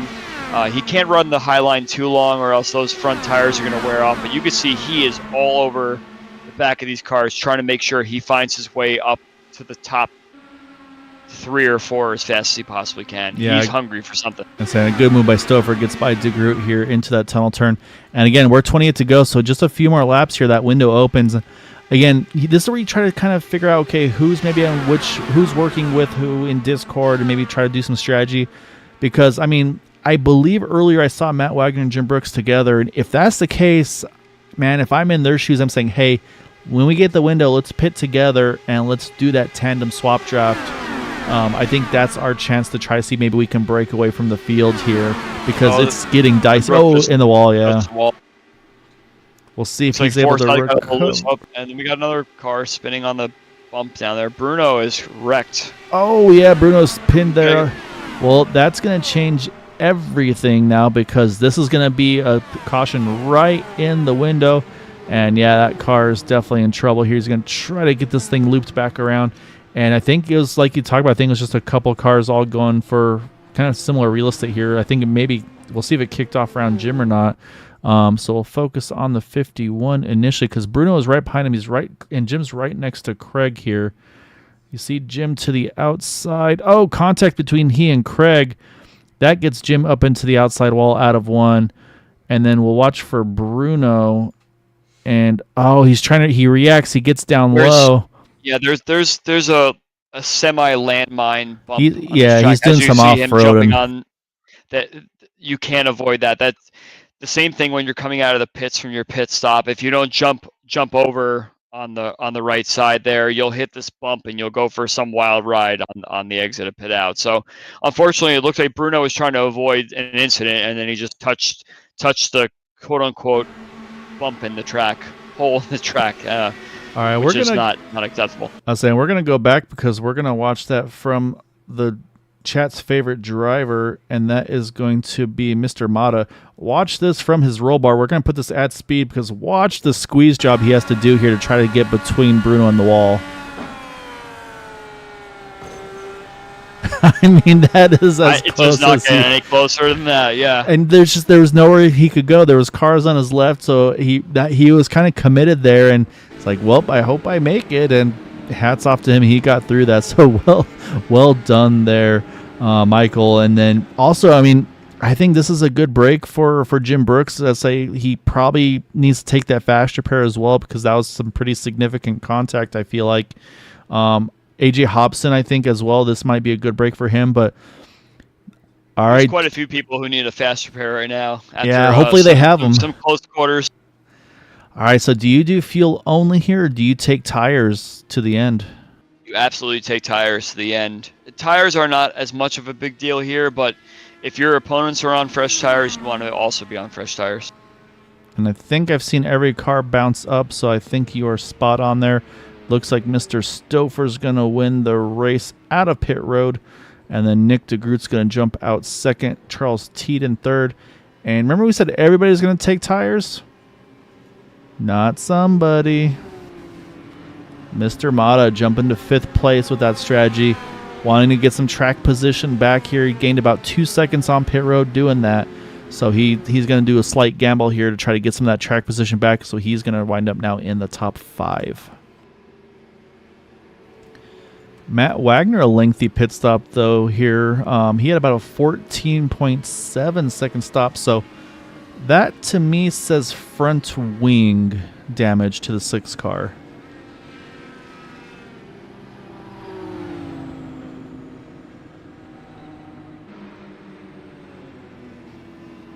But right now, we're showing still a 15 on the lead lap. Showing Brad Adams on pit road now. I believe Brad may have been the wave around here. Got his lap back in that 76 car, so I believe that's going to put 16 on lead lap. And don't forget about Dan Marrero. Actually, look at Dan here. He's going to stay out. Dan's gambling. He's saying, you know what? I need another yellow. I want another yellow. Because right now he's the tail end of 1 lap down. If another caution comes out, I believe he should be the free pass car. So if Dan could get, we've seen a couple of those restart cautions here. If Dan can get a quick restart yellow, he is right back in this game fighting all race long. So I'm curious. I'm going to be watching 26, obviously, because, yeah, if we get a yellow, Dan's back in the game. Yeah, Dan gets his wave around right now. Your Michael Mata comment earlier was valid. This is one of those things where you're on old tires, but again, track position is key at Pocono. It's not your typical banked oval sort of thing where you lose tires, you lose spots. This is everyone's trying to find clean air. Clean air is king over your tires, so I think Mata is making the right move here. And as long as he stays up there and out of trouble, he might be good. It also depends on where he was, because he was in that second pack at the time of the yellow. So, I mean, if he was in a good spot where he was able to just have clean air and maybe was able to take care of the tires, his tires really might not be in that bad of shape. Yeah, and I believe Mata is also new to the series, his first or second season. So this is a good opportunity for him to run up front with the big guys and see where his strengths and weaknesses are going forward. If he's able to stay up there, then maybe he's a contender for finishing top 7, top 10 in future races, and until he finds himself up front. But if he can hold on to it, it's pretty good. And I got to give a shout out to Chris Stouffer. I'm looking at his pit lane time compared to just his pit stop time. So I mentioned Michael Mata, the 6.2 second stop compared to 8.4 seconds for Chris's. However, the pit lane time, it was 43.28 for Michael to a 44.70 for Chris. Chris is about a second quicker on pit lane than anybody else that took 4 tires. So he got in and out of the pits very quickly. So well done to him. And now he's got control of this restart. So again, once the pace car's off the surface, it's up to him when he wants to go. And we've seen snaking down the front straightaway. You're going to see a lot of snakes now. Yeah, you're exactly right. You already see as soon as he goes green, he's going to cut to the left. We watch to the back. Looks like everybody's going to get through the gears cleanly on the front stretch. So unfortunately for Dan, they keep it clean off the get-go here, but we're back underway here. 23 to go, and already a battle for second between Charles T and Nick DeGroot. Yeah, I saw Jeff Heisong had an unfortunately bad restart there. He got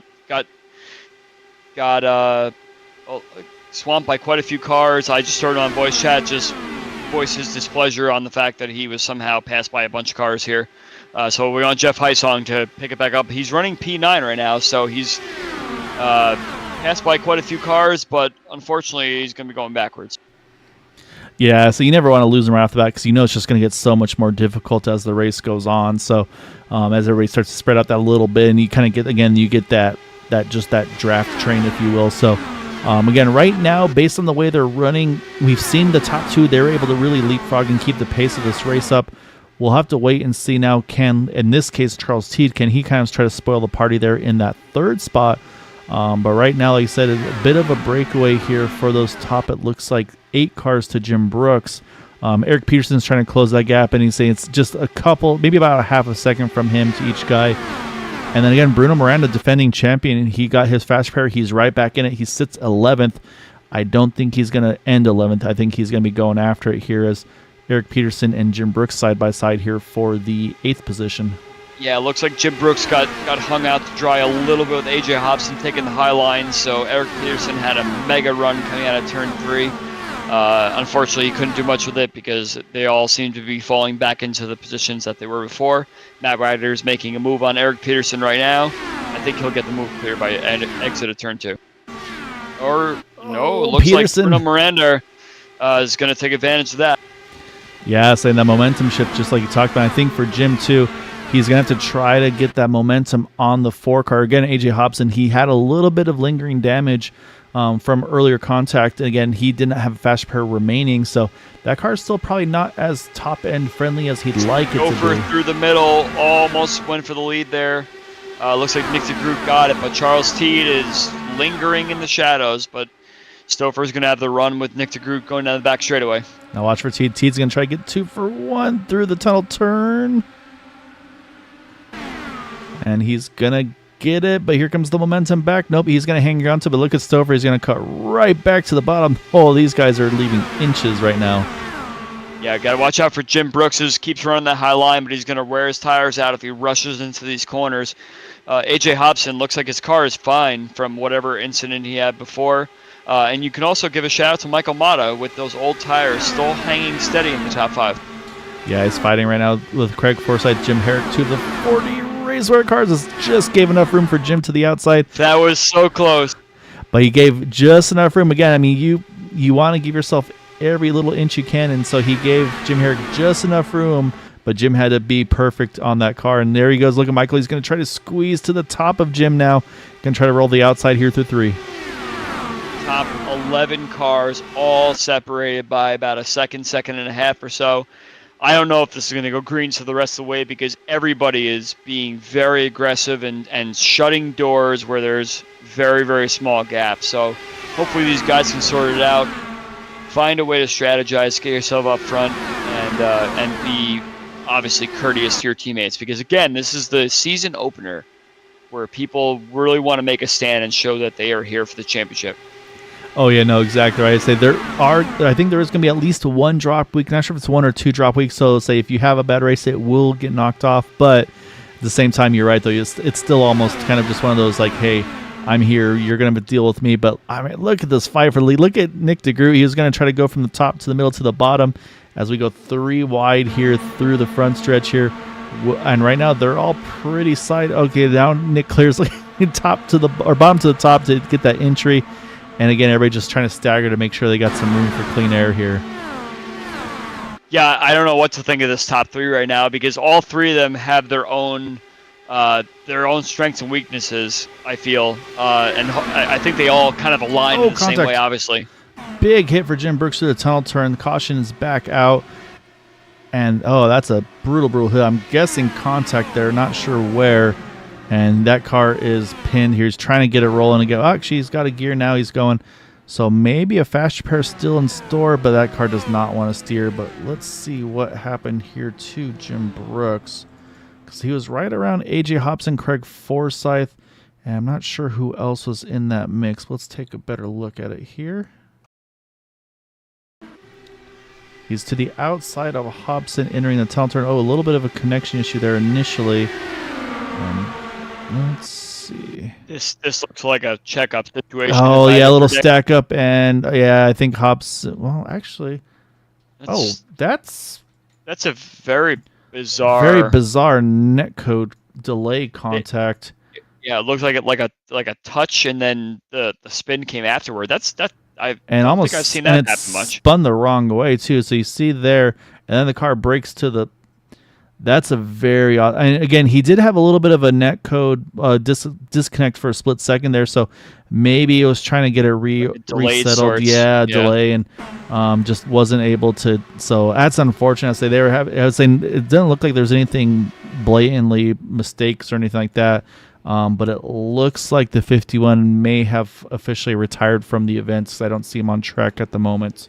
Yeah, I think I have to agree with the connection side of it because, like I mentioned before, like everybody's trying to give each other 6 inches on the track. If you have one sort of spike on the internet connection and you throw someone off their rhythm or something like that, that may not be good. But it looks like we have a lot of these guys. We're going to see a lot of fakes, Yeah, I'd say we're going to see a lot of fakes. Craig Forsyth's going to see what tires do for him, and he's going to bring in a good chunk. Bruno Miranda stays out, Alan Morera, but he's bringing pretty much everybody else on back, so it looks like about 9th on back and a hit pit road. So we're going to have a little mix on tires here from the top 8 to 9th to 15th, and it took pretty much all race here, but look at Dan Morera back on the lead lap here without caution. Got the break he wanted to. Played the fuel strategy, and he last pitted on lap 58, so he couldn't have gone too much further on fuel. So definitely a good strategy played out by that 26 car, and now back in the lead lap, and now he's going to have something to go for it too, because, I mean, we haven't got to see Dan show his true pace here tonight so far. I'm surprised that Michael Mata didn't pit there because, like I mentioned before, like especially on a track like this, you want to be the first person to lead the pack down. If Mata had pitted from his P5, I guarantee you that everybody behind him, maybe 1-2 cars may have stayed out just to be different, but you saw that most of the people from Craig Forsyth back came in. So if Mata came in and got the fresh tires, then so would have Forsyth and dragged the rest of the field back because you know everybody behind you, you're not losing any spots, but you're getting fresh tires. Whereas fresh tires may not be super important around these parts, as you can see from the fact that he stayed in the top 5. I still think that he probably should have come in just to go off a little bit and bring the rest of the field in behind him. And that is a good point because while he still sits in 5th, he's only got about a 4-car buffer before all the 4-tire cars are going to roll out behind him, starting with Craig Forsyth. So it'll be interesting to see where the 99 and 36 and 6 kind of come out in relation to the 61. I mean, that's going to be our telltale. But honestly, it may have been just, it wasn't a tire situation. It may have been, hey, I'm afraid of that accordion on the restarts. I'm going to stay out because of that. Because the further back you go, the scarier it gets, and the more likely of that kind of that accordion comes into play. So, and again, you have to remember, there are no green-white checkers here. So if we get down towards the end of this race here, we get a late yellow, that's going to be it. So that's another part of where track position comes in so critically. You know, the 61 wants another caution just to sort of bridge the gap between the two cautions. Yeah, I think you'll be right on that one. And again, I don't know if it's going to be a tire wear versus tire temperature. I'm not sure what's going to be the more critical for these cars. So that's going to be the next thing too, is getting everything right there.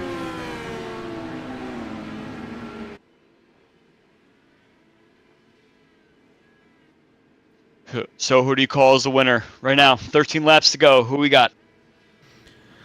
I am going to say, since we're back on broadcasting, it's going to be Mr. 89 of Nick DeGroot, because he loves to show off on the broadcasts.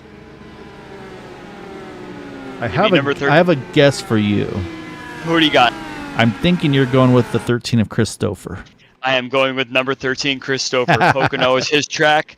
He's played it safe this whole race. He's shown me everything that I needed to see in order for him to try and sneak his way into the win here. So we'll see what happens. And then the other question that it would tell us the answer would be, it depends on how old Charles Teed's underwear is. That's usually the telltale of how well he's going to race. So if he gets top 3, we can find out. Well, let's see in the chat here, in our YouTube chat, has anyone been predicting who might win this race? Nothing. Yeah, I'm pretty sure we'll see some Mata chats here in just a moment, but we're about to go green here once again. It's going to come to green, 13 to go. Watch again. We got to be careful for that accordion. So far, so good. Looks like we're going to get a nice restart here. So we're back underway. 13 to go. Top 3 again. Charles Teed, Nick DeGroot, Christopher. Can we make it 13 straight laps to the finish, or are we going to rack them up at least one more time? Bruno Miranda makes a big move in turn 1, passing both AJ Hobson and Michael Mata. So he is now up to about, P5? He is P5, you are correct, but here comes Michael Mata. He's trying to come back at him through the tunnel turn. Will it be short distance versus momentum? And it is side by side. Look at the 4-car, AJ Hobson. He wants somewhere to go, but is pinned.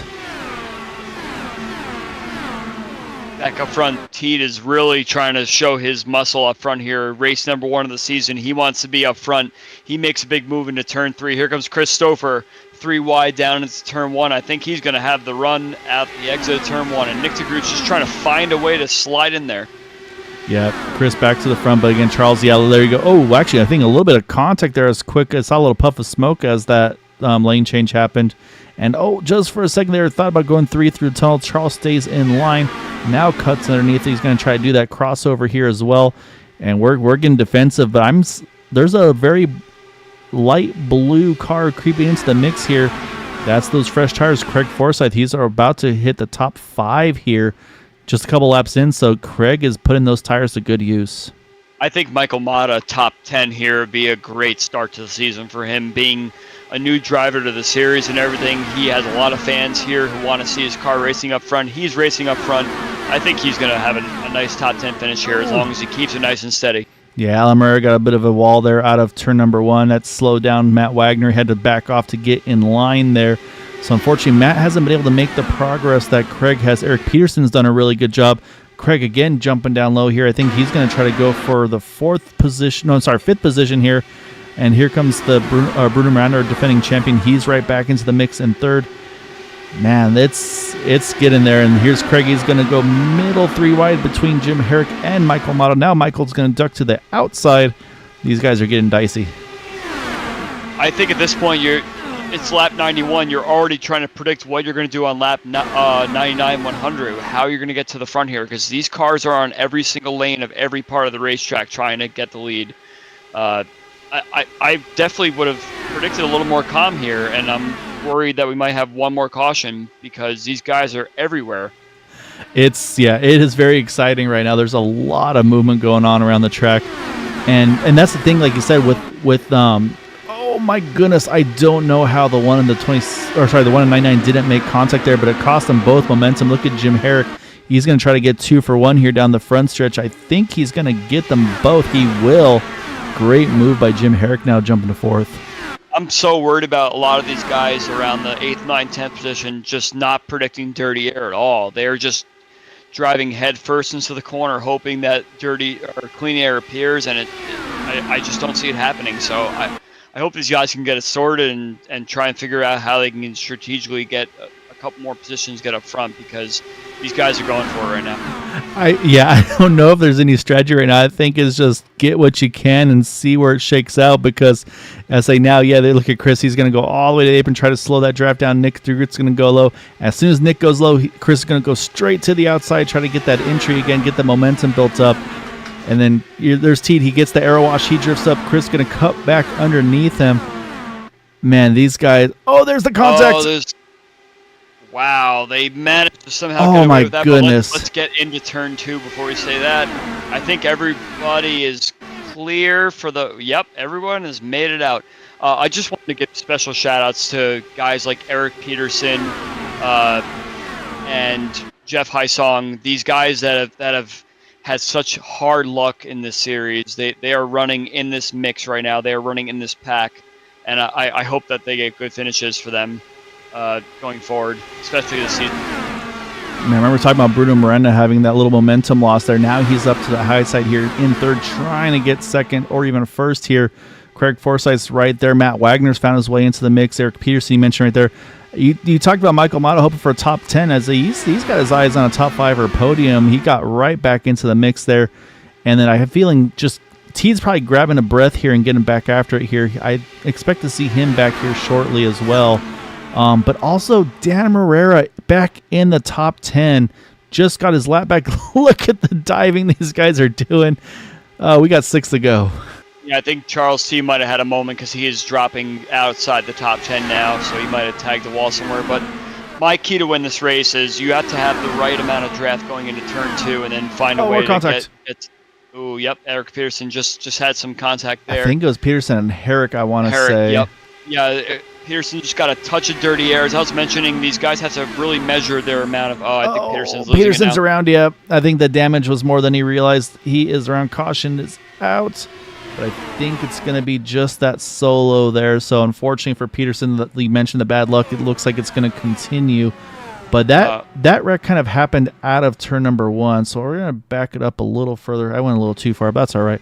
We'll focus on... I apologize in advance for the commentator's curse, Peterson. I don't think that... I was hoping for the best for you. I think there's just too much happening there. So yeah, as you can see, he's down on the inside.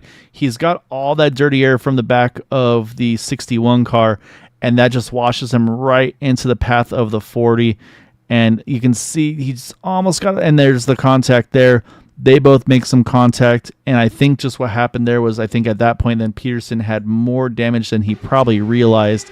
You can see he tries to get himself settled in here. He's back to 2x2 here once again with the 40, but then on the entry the car just steps out from him. I think just was something probably broken. I'm not sure where, but you can watch as he enters. Immediately the car's just coming around on him. Yeah, I think there's just the track kind of drops off there a little bit. I think that angle that Peterson is going in, yeah, a little too shallow too. Shows that he was going to push up a little bit, and then the track drops off. So I think it's just unfortunate that he had that happen. And maybe a little contact from Jeff Hysong trying to get through. I think Jeff's going to get through that okay. But again, though, I think this is a lifeline for a few drivers here, and hats off to Eric. He's going to somehow limp this thing back to pit road. He's going to get this thing, hopefully a fast repair back in. He can go after it as well. And then I believe we're still going to get a lucky. I think it's going to most likely be this guy right here, Richard Sanchez. I think he's currently 3 down, but he'll at least get one of those laps back. But I would expect to see Charles Teed on pit road. Yeah, here he comes. And he's going to bring with him Eric Peterson. And it looks like just those two. So not a lot of strategy here, and don't really expect to see that, a lot of strategy there. So now it's about a 10-lap difference in tires, but was that enough laps for it not to matter anymore? Because you got the top 3 pitting on 75, Craig and Matt on 85, Michael as well. Actually, Michael was fuel only, I should say, when his lap 75 pit stop too. So I mean, he's still hanging in there really well as well. So, and then you know what? I'm gonna jump around here because some guys we haven't got to talk about. Look at the 76 car, Brad Adams. He is plus 11 in the 11th spot. I believe he was caught in one of the restart incidents. Again, stuck with it. He's just outside the top 10. Behind him, Michael Carrillo there. We talked about he's had some troubles too. He's right back into it now in 12th. So, I mean, a lot of guys have had some really good recovery drives. And, I mean, Dan Marrero, I feel like he's been a lap down this whole race basically. And he's in 7th. And he's got fresher tires, I should say, than some of those guys too.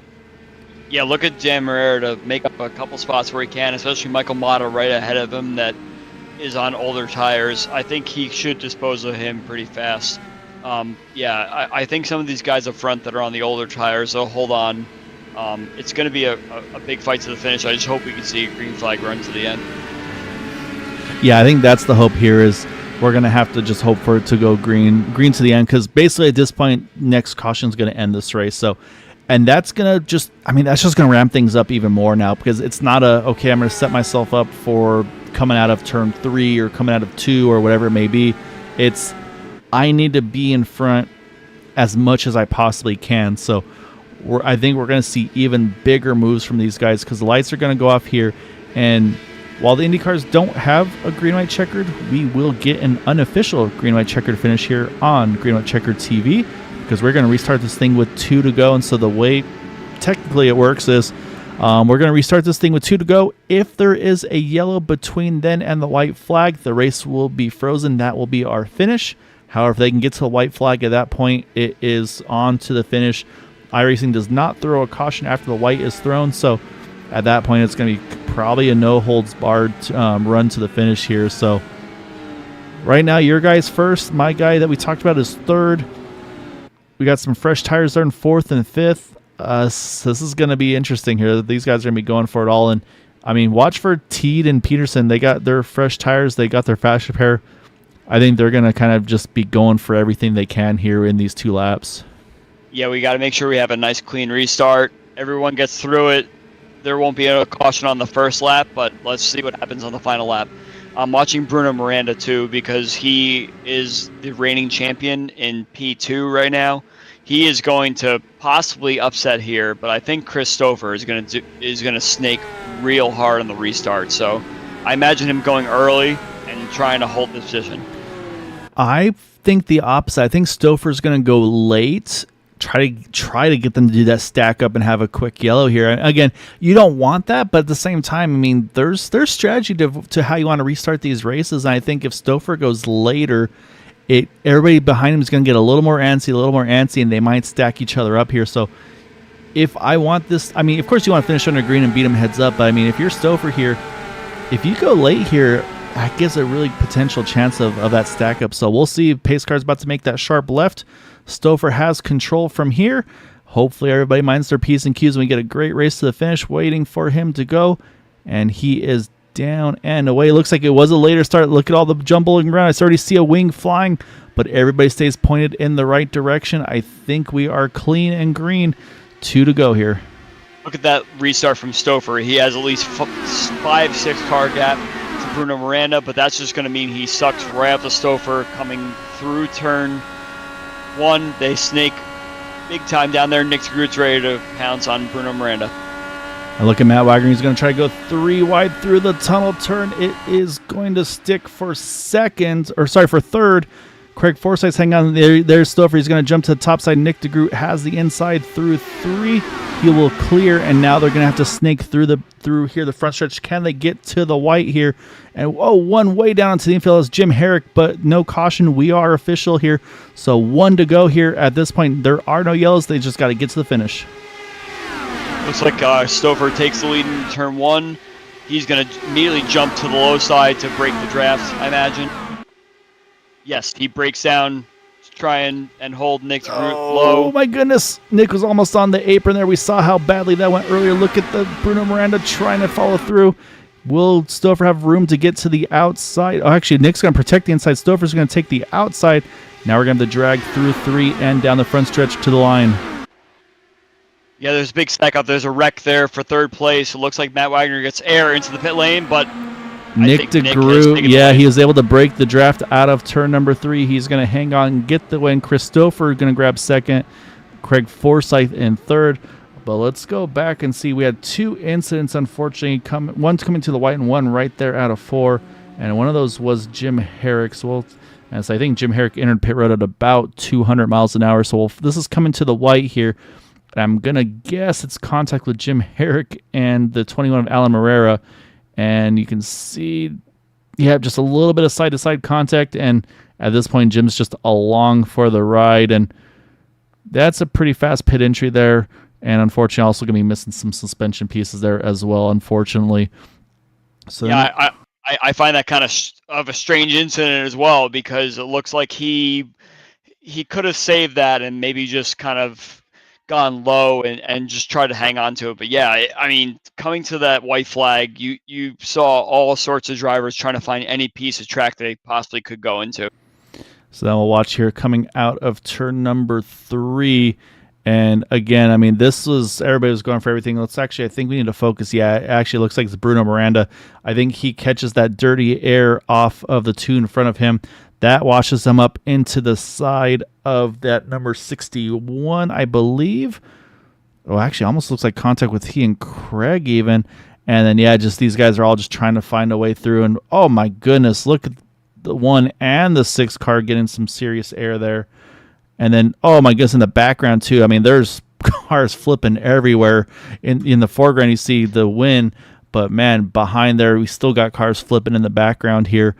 But Dan Morera is going to finish in 4th after all of this, and then Alan Morera finishes in 6th after all this is all said and done. Again, we talked about the races those guys dealt with to be able to recover like they did. I mean, obviously there was some survival there at the very, very end, but man, what a job by those guys. Yeah, and look at guys like Michael Mata, the Mata Mafia, finishing top 10, basically where he stayed in the same spot he did all race. He tried that no-tire pit stop strategy, and he hung on there in the top 5 for quite a while, but those guys with the fresh tires were able to kind of come forward, the Dan Moreras and sorts that were able to make hay where the sun shines, as they say. So yeah, it's good to see that the no tire strategy worked for guys like Michael Mata, Brad Adams, just outside the top 10 on a debut start to a new season. I think these guys that just finished outside the top 10 will be happy that maybe they got into a little bit of a tiff here and there, but I think these guys are happy with how this first race has gone for them.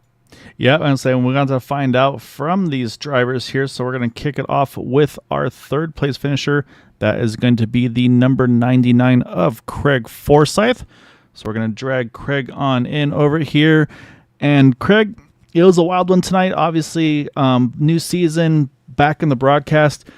And I feel like you never showed your full, let's say your map 1 hand until that last portion of the race where there was no doubt that it was a one-stopper to the end. What was the strategy going in, knowing what the fuel mileage was, and then the late pit stop there where you decided to go in for some fresher tires there with about 10 lap fresher, and then just the craziness at the end, just trying to get anything and everything you guys could? Yeah. Well, first off, welcome back, guys. Yes. God, it's been too long. I'm so glad that we're back now.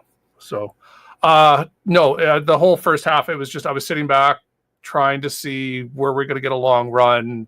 We had way too many cautions tonight. It was unfortunate. And yeah, I mean, towards the end of the race, once everyone went into map 1 and everyone knew we were going for it, it got really argy-bargy. And we had to burn a fast repair after one of the contacts. And then I ended up sliding up into Jim at one point. I think he was going around the outside of me in like 1. And it was some tough racing once everyone decided that we were going for it. But no, yeah, the whole first half of the race was just sitting back, seeing what was happening, and trying to see if we could get a long run so that I could get a couple laps more than everyone else. But it never ended up working out that way. Yeah, Craig, I think the big thing that I noticed here was trying to find the cleanest air possible. And when you're trying to hang out in like the 7th or 8th place position, trying to figure out where your car fits in best, what corners did you find that it was the most difficult to hold a clean air line in compared to other parts of the track?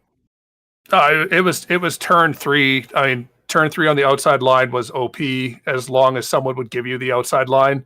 And when you were back in 7th or so, no one would give you the outside line. There was always someone up there. And then as the tires wore down, one got harder and harder. Like the high line started to get more and more better because you didn't need to lift as much as you did if you were forced into the low line. Of course, low line was the only way that you could try. You could, if you were behind, you could make passes because whoever was in front of you was going to take the high line into one. Was it easy to see what cars might take the high line that you might have to actually take the low line to try and pass maybe 2 or 3 cars on the high side? I had to If that just was the keep optimal line? Yeah, no, I had to just keep hoping. I kept setting myself up to do the outside line and hoping that whatever car was in front of me this time around would decide to go low. And the couple times that happens were the times I was able to make the pass on them, get it done, so that they couldn't slide back up along the main straight there. I mean, it was a really exciting race. Like I said, once it was pretty much all just everything was like, okay, let's go for it. I mean, you guys were going for it. It was really exciting.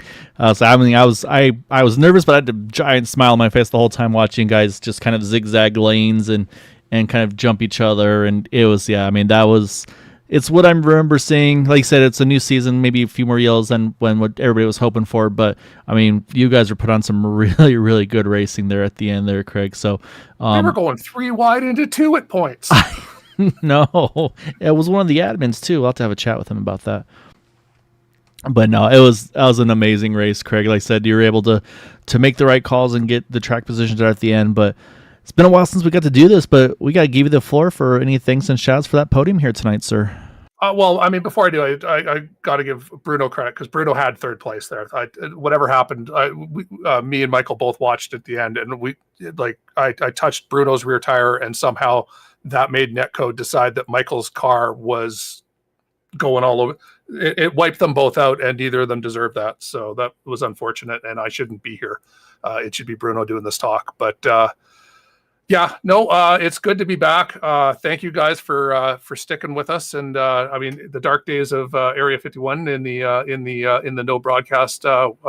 We had the core group of guys, the 15 to 20 of us that kept doing it week in, week out, and it was good. It's now that we're back, it's good, and it's good for Jim at 40 Racewear because he loves to sponsor this stuff and he loves to see the IndyCar racing. So to get a good result for him is good for us and good for the team. Yeah, so I definitely appreciate all of Jim's support with 40 Racewear for sure. And, so he definitely got to show. I'll say, unfortunately, got to show some of his stuff during the cautions with his sponsorship. But yeah, man, I'll say we're back. We got 1 down, 11 to go. So great job tonight. Like I said, I know you don't feel like you deserve the 3rd, but I mean it was a great fight. And yeah, it's just unfortunate sometimes the way those things go. So take advantage of it and look forward to seeing you here again soon, Craig. You betcha, guys. Stay safe. Thanks, Craig. Here. All right, so now we got to jump to your pick for the win. And I mean, I say we're looking smart, like we know what we're doing here because they finished 2nd and 3rd. So I feel like we're on to something here. We'll see if we can kind of keep that momentum going or not. But we'll pull in our runner up here tonight, Chris Stouffer, in that number 13 machine. And was there a time or place that you wanted to be in the lead there, Chris, or was it just kind of a crapshoot of where was the place to be there at the end to try to get that win tonight? Well, I'll tell you where I didn't want to be in the lead at, and that was on the restart with 2 to 3 laps to go. I knew I was a sitting duck. When we went, we had 2 lap shootout. When we went back green, I think my only real hope was for a caution. while I still had the lead.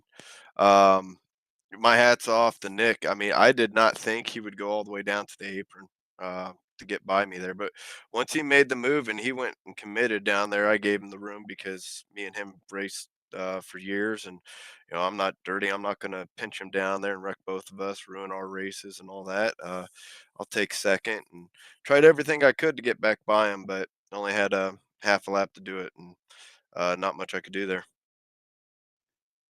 So, Chris, it looked like there was quite a bit of the race there where you maybe thought that the race would go green for a long period of time. So, where was the period of time where you thought that the fuel save might work versus trying to pit a little bit off strategy to try and make it work? Because you definitely pit off strategy a couple times, trying to go a little bit different. And did you also have a friend with you that may want to try and help fuel save with you for later on in the race?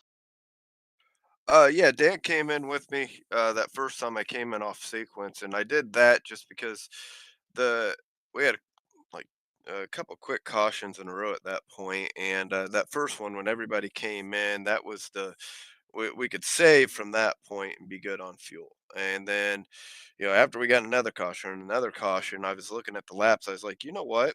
I pit now. I don't really need to save fuel. I can just go all out where everybody else is going to save fuel if it goes green from here. So, for sure, I was playing the odds and looking at how much fuel needed. Got off sequence, but I knew at the same time I knew it was going to work out because you don't go a lap down. If you pit under green. So um, I knew I had a advantage in that aspect too. So yeah, I was playing every single card I had, and I was there at the end. Um, had that caution not come out, who knows what would have happened. But Nick won. Um, I got to look at the old book. It says what nice things you're supposed to say when you finish second the first race of the season.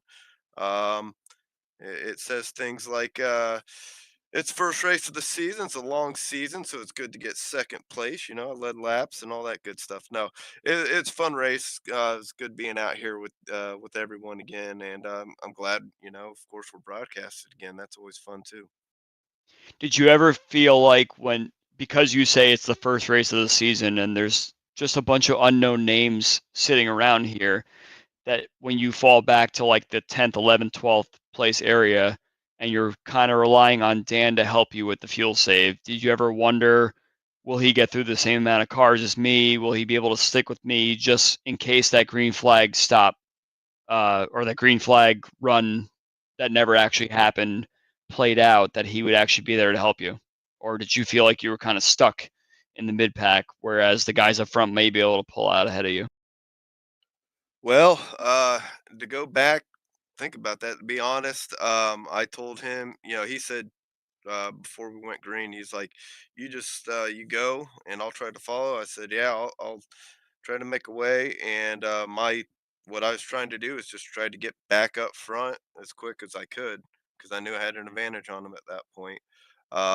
And it was safer to be up there. But yeah, a lot of new names, and it was a little interesting being back there in the pack after being up front.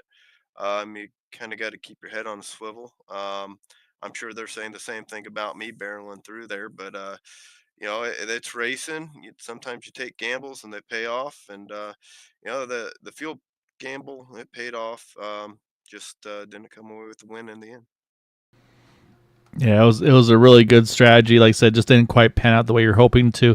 But yeah, it was a great fight though. Like I said, you and Nick and Craig and all the guys. I mean, you guys were all going tooth and nail there at the end. It was a lot of fun to watch, and I say definitely showing that there's gonna be a lot of fun to watch over the course of this season because it was we nobody knew who was going to have a chance at that one. We had our guesses, but honestly, we knew there was like probably about at least 5 to 8 of you really that had a great chance at winning it. So I say you did great with your notes of what to say when you finish second. I'll say make sure you have your notes ready for when you get your win here. In this, I have a feeling it's not going to be too far away if you keep running the way you did there, man. So great job tonight, and definitely the one to give you the floor for any thanks and shouts for that runner up tonight.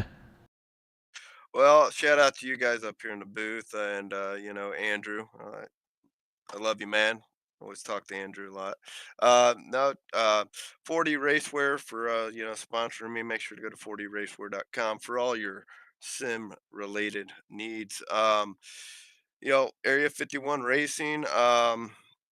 Let's see. Thank the wife for letting me race. She lets me do this more than I would think that she should let me, but I'm not going to complain. Other than that, everybody in the league, Nick for the win, good job. The whole team, we had a pretty good run tonight, and hopefully I get back up here, get to talk to you guys here soon. All right, great job tonight, Chris. Looking forward to see more of you over the course of the season, man. Thank you. Nice job, Chris. Thanks, Andrew. All right, that leaves us one fellow left to chat with. And right on cue, I say it's like we planned this. I say as soon as we switch the camera over to him, he's working on his burnouts. As I have a feeling he's been practicing them because.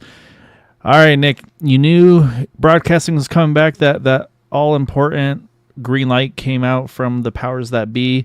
We got the funding, and then I even mentioned because we were talking about, all right, who do you think's going to get the one? I was like, man, we're broadcasting again. It's going to be Nick DeGroot, and so you proved me right here because yeah, I'll say when the show's on, this is where I feel like it's when you shine. But that move out of 3 there to get to the apron so he couldn't steal any draft off you down the front stretch, I think that was probably one of the moves to really seal that one tonight. But you had to work for it tonight. You're up and down a little bit this evening. Oh yeah, it was a heck of a race from start to finish. And at the midpoint there, I was kind of shaking my head and going, Nick, what are you doing? I was just falling all the way back through the field. I had used up my tires more so because I abused the heck out of the weight jacker, and then I got a lucky second chance there with the timing of that caution, threw us back to the front. And from that point, I think you could tell I didn't even care if I was leading. I just wanted to be one of the guys swapping. I'm like, I don't care. I just don't want to go backwards again. I don't care if I'm first, second, or even a 3-way draft. I just want to stay up here, stay with this clean air some way, somehow. And then at the end of it, we can battle it all out. But yeah, that was intense all the way through. I was not sure what was going to happen. Even coming out of turn 3, I'm like, do I have this? I'm not sure. Yeah, I think as somebody like you who has pretty much every record in Area 51 books, racing against someone like Bruno Miranda, who had quite a season last season, unbroadcasted, of course. Yeah. Like it should have been one of those things where you almost felt like you needed to put your stamp back on reality again. And I did notice that there were a couple times in the race where you kind of fell back a tiny bit, and you couldn't necessarily easily make your way back forward again. So was there any part of the race, like especially in the middle, once it became a caution fest, where you felt like it may have been, oh no, like I may not get back up front again, or I may have lost something in this first race? Or did you even feel like it was the first race, we'll just kind of let it play out and see what happens? Oh no, I was panicking. I totally thought, oh man, I screwed this up. It's going to be hard to get back up there now. But the main thing I was really worried about was Bruno, because like you said, he's been dominating the last few seasons, and these are my best tracks, these bigger ovals, and I need to maximize them. And I don't know if you guys noticed, but at the end of the race, and nothing against Bruno, but anytime there was a draft that I could give to someone that wasn't Bruno, I was doing it. I did not want to be battling him on that last lap because he's just so dang good and so hard to beat.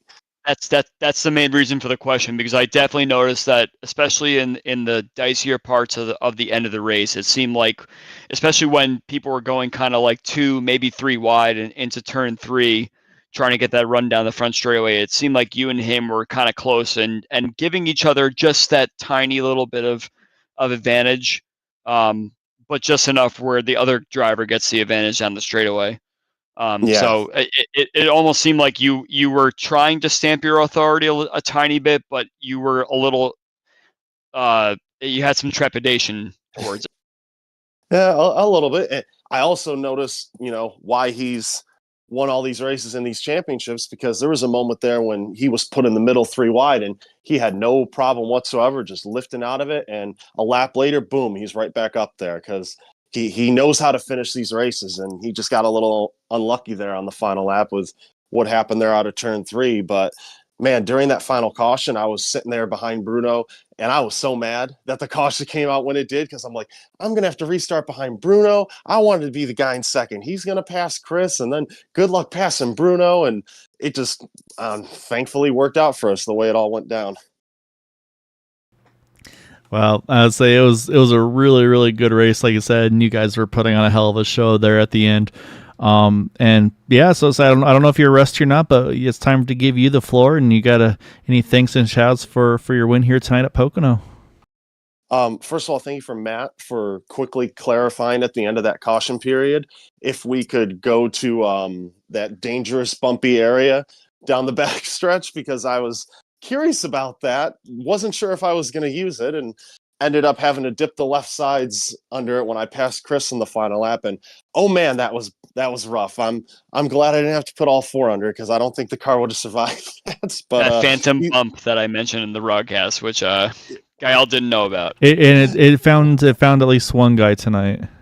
Yeah, I knew it was going to be risky, but I just wanted to make sure it's completely legal to do that, right? And they're like, yeah, if you're crazy enough to do it, but if you wreck, that's on you. So again, thankfully it all worked out, but so thankful to be back on a broadcast. So thankful that IndyCar just overall is back on iRacing. It's so wonderful for everybody in this community. And thank you as always to Factory Back Motorsports, motorsport.com, and everybody else who supports us, Covymore.com, Canvas Shoes, and yeah, ready to go get another one. It feels good to win the first one. All right, well, go celebrate, go enjoy this one, Nick. Great job tonight, and yeah, look forward to seeing you the rest of the way, man. Thank you, guys. Awesome to be talking to you again. Yeah, nice job, Nick. Thanks. See you guys. Oops. All right, that is our race winner in that number 89 of Nick DeGroot. And before we get to anything else, we got to go through our final results here tonight, because like I said, unfortunately, some of those results didn't quite reflect how the race went. Unfortunately, just that some stuff out of turn number 4, we'll put it that way nicely. But our final results here pulling up now. Nick DeGroot over Christopher by 0.03 of a second. Craig Forsyth there just a half second back. Dan Morera, again, got the lucky dog, gets all the way back up to 4th there at the end. Jeff Heisong brings home a top 5. You got Alan Morera as well. He was upside down at one point. He brings it all the way back up into 6th. So great job by him. You got Michael Carrillo, Bruno Miranda, Eric Peterson, Michael Mata rounding out our top 10. And then Brad Adams and William Swenson rounding out our lead lap finishers. And unfortunately, those that did not have the finish they're looking for at the end, we saw at least a couple of them go flying there. Charles Teed, Matt Wagner, 13-14, Jim Herrick, Rick Sanchez, Edson Santos, and Elmer Joseph there in 18th. And we get to the last batch of our drivers. Unfortunately, not the nights they're hoping for towards the end, including AJ Hobson, Gary Lovern, Jim Brooks, Andrew McMurray, Bill Colley, and Joseph DeCiro there in 24th. But that's race 1 in the books here, Andrew. Say we shook off the rust, I feel like, pretty decently, and I don't think there's any rust to shake off for these drivers. They were going at it hot and heavy right off the bat tonight, and I'd like I said, maybe a few more yells than we were hoping for, but man, that was some exciting racing there tonight. Yeah, I'm very excited to be back here. Just as Nick mentioned many times in his interview, we're back on iRacing. I feel like coming into tonight for my own self, I wasn't racing, but I was here chatting with you. I needed to definitely shake a bit of the rust off. And I think as time went on, I got a little more comfortable again. And I'm looking forward to commentating this whole season as best I can. And I'm very excited to see how this field stacks up. You have the guys like the Nicks and the Matts and the Craigs that have been around. They're legacy drivers. They've been here season after season. And then you got kind of the guys that are up and coming, like AJ Hobsons and the Eric Petersons and even the Bruno Mirandas, the guys that kind of made a splash, but they have to actually back up the legacy. And then you got guys like Elmer Joseph and Gary Lovern and Andrew McMurray, guys that are new to this league and they want to make a stand for themselves. And I do feel like at some point they're going to make a top 5, top 7 run here and show these guys here that they're ready to play. And I do feel like some of those guys have the ability to do that. Oh no, we're gonna definitely have some great talent here, and it's gonna be I think a bit of a dogfight towards the rest of the season. So next week, go slightly smaller track, mile and a half at Homestead, should be interesting with the progressive banking. We'll see how it treats these Indy cars. Then we go to a road course of Donington Park before heading over to Michigan before our first break of the season, which is right around the Valentine's Day week. So for those that maybe are avoiding getting in trouble, say Craig did you solid and made sure that was an off week for you all. So appreciate you, Craig, for working on the schedule, and Matt, and getting everything squared away there. But so we'll be back in 1 week's time at Homestead. We'll be also back here in just 2 nights' time at Daytona Motor Speedway for the Xfinity Super Speedway Series. Boomer Logan calling the shots over there. So definitely stay tuned for that one. And Andrew, pleasure having you here. Like I said, I hate taking away from the driver's seat, but at the same time, I really love the insight you bring because you know these things so well. And as you just do a really, really good job with these things. So definitely glad to have you here to help me out. And definitely will take advantage of you in the booth as often as I'm able to. Yeah, I definitely find a passion doing this as well, and I think we feed off each other pretty well. So keep the fans interested, keep growing our base here, and we'll see how it goes. All right, so yeah, thank you all for watching, for supporting us here at Green White Checker TV. If you're interested in looking into some racing, be it Super Speedway or the Indy cars, area51iracing.com is the website for that. So again, we'll be back in 2 nights' time. Until then, hope you have a wonderful evening. Take care, stay safe, and we'll see you all on Thursday. Have a good night.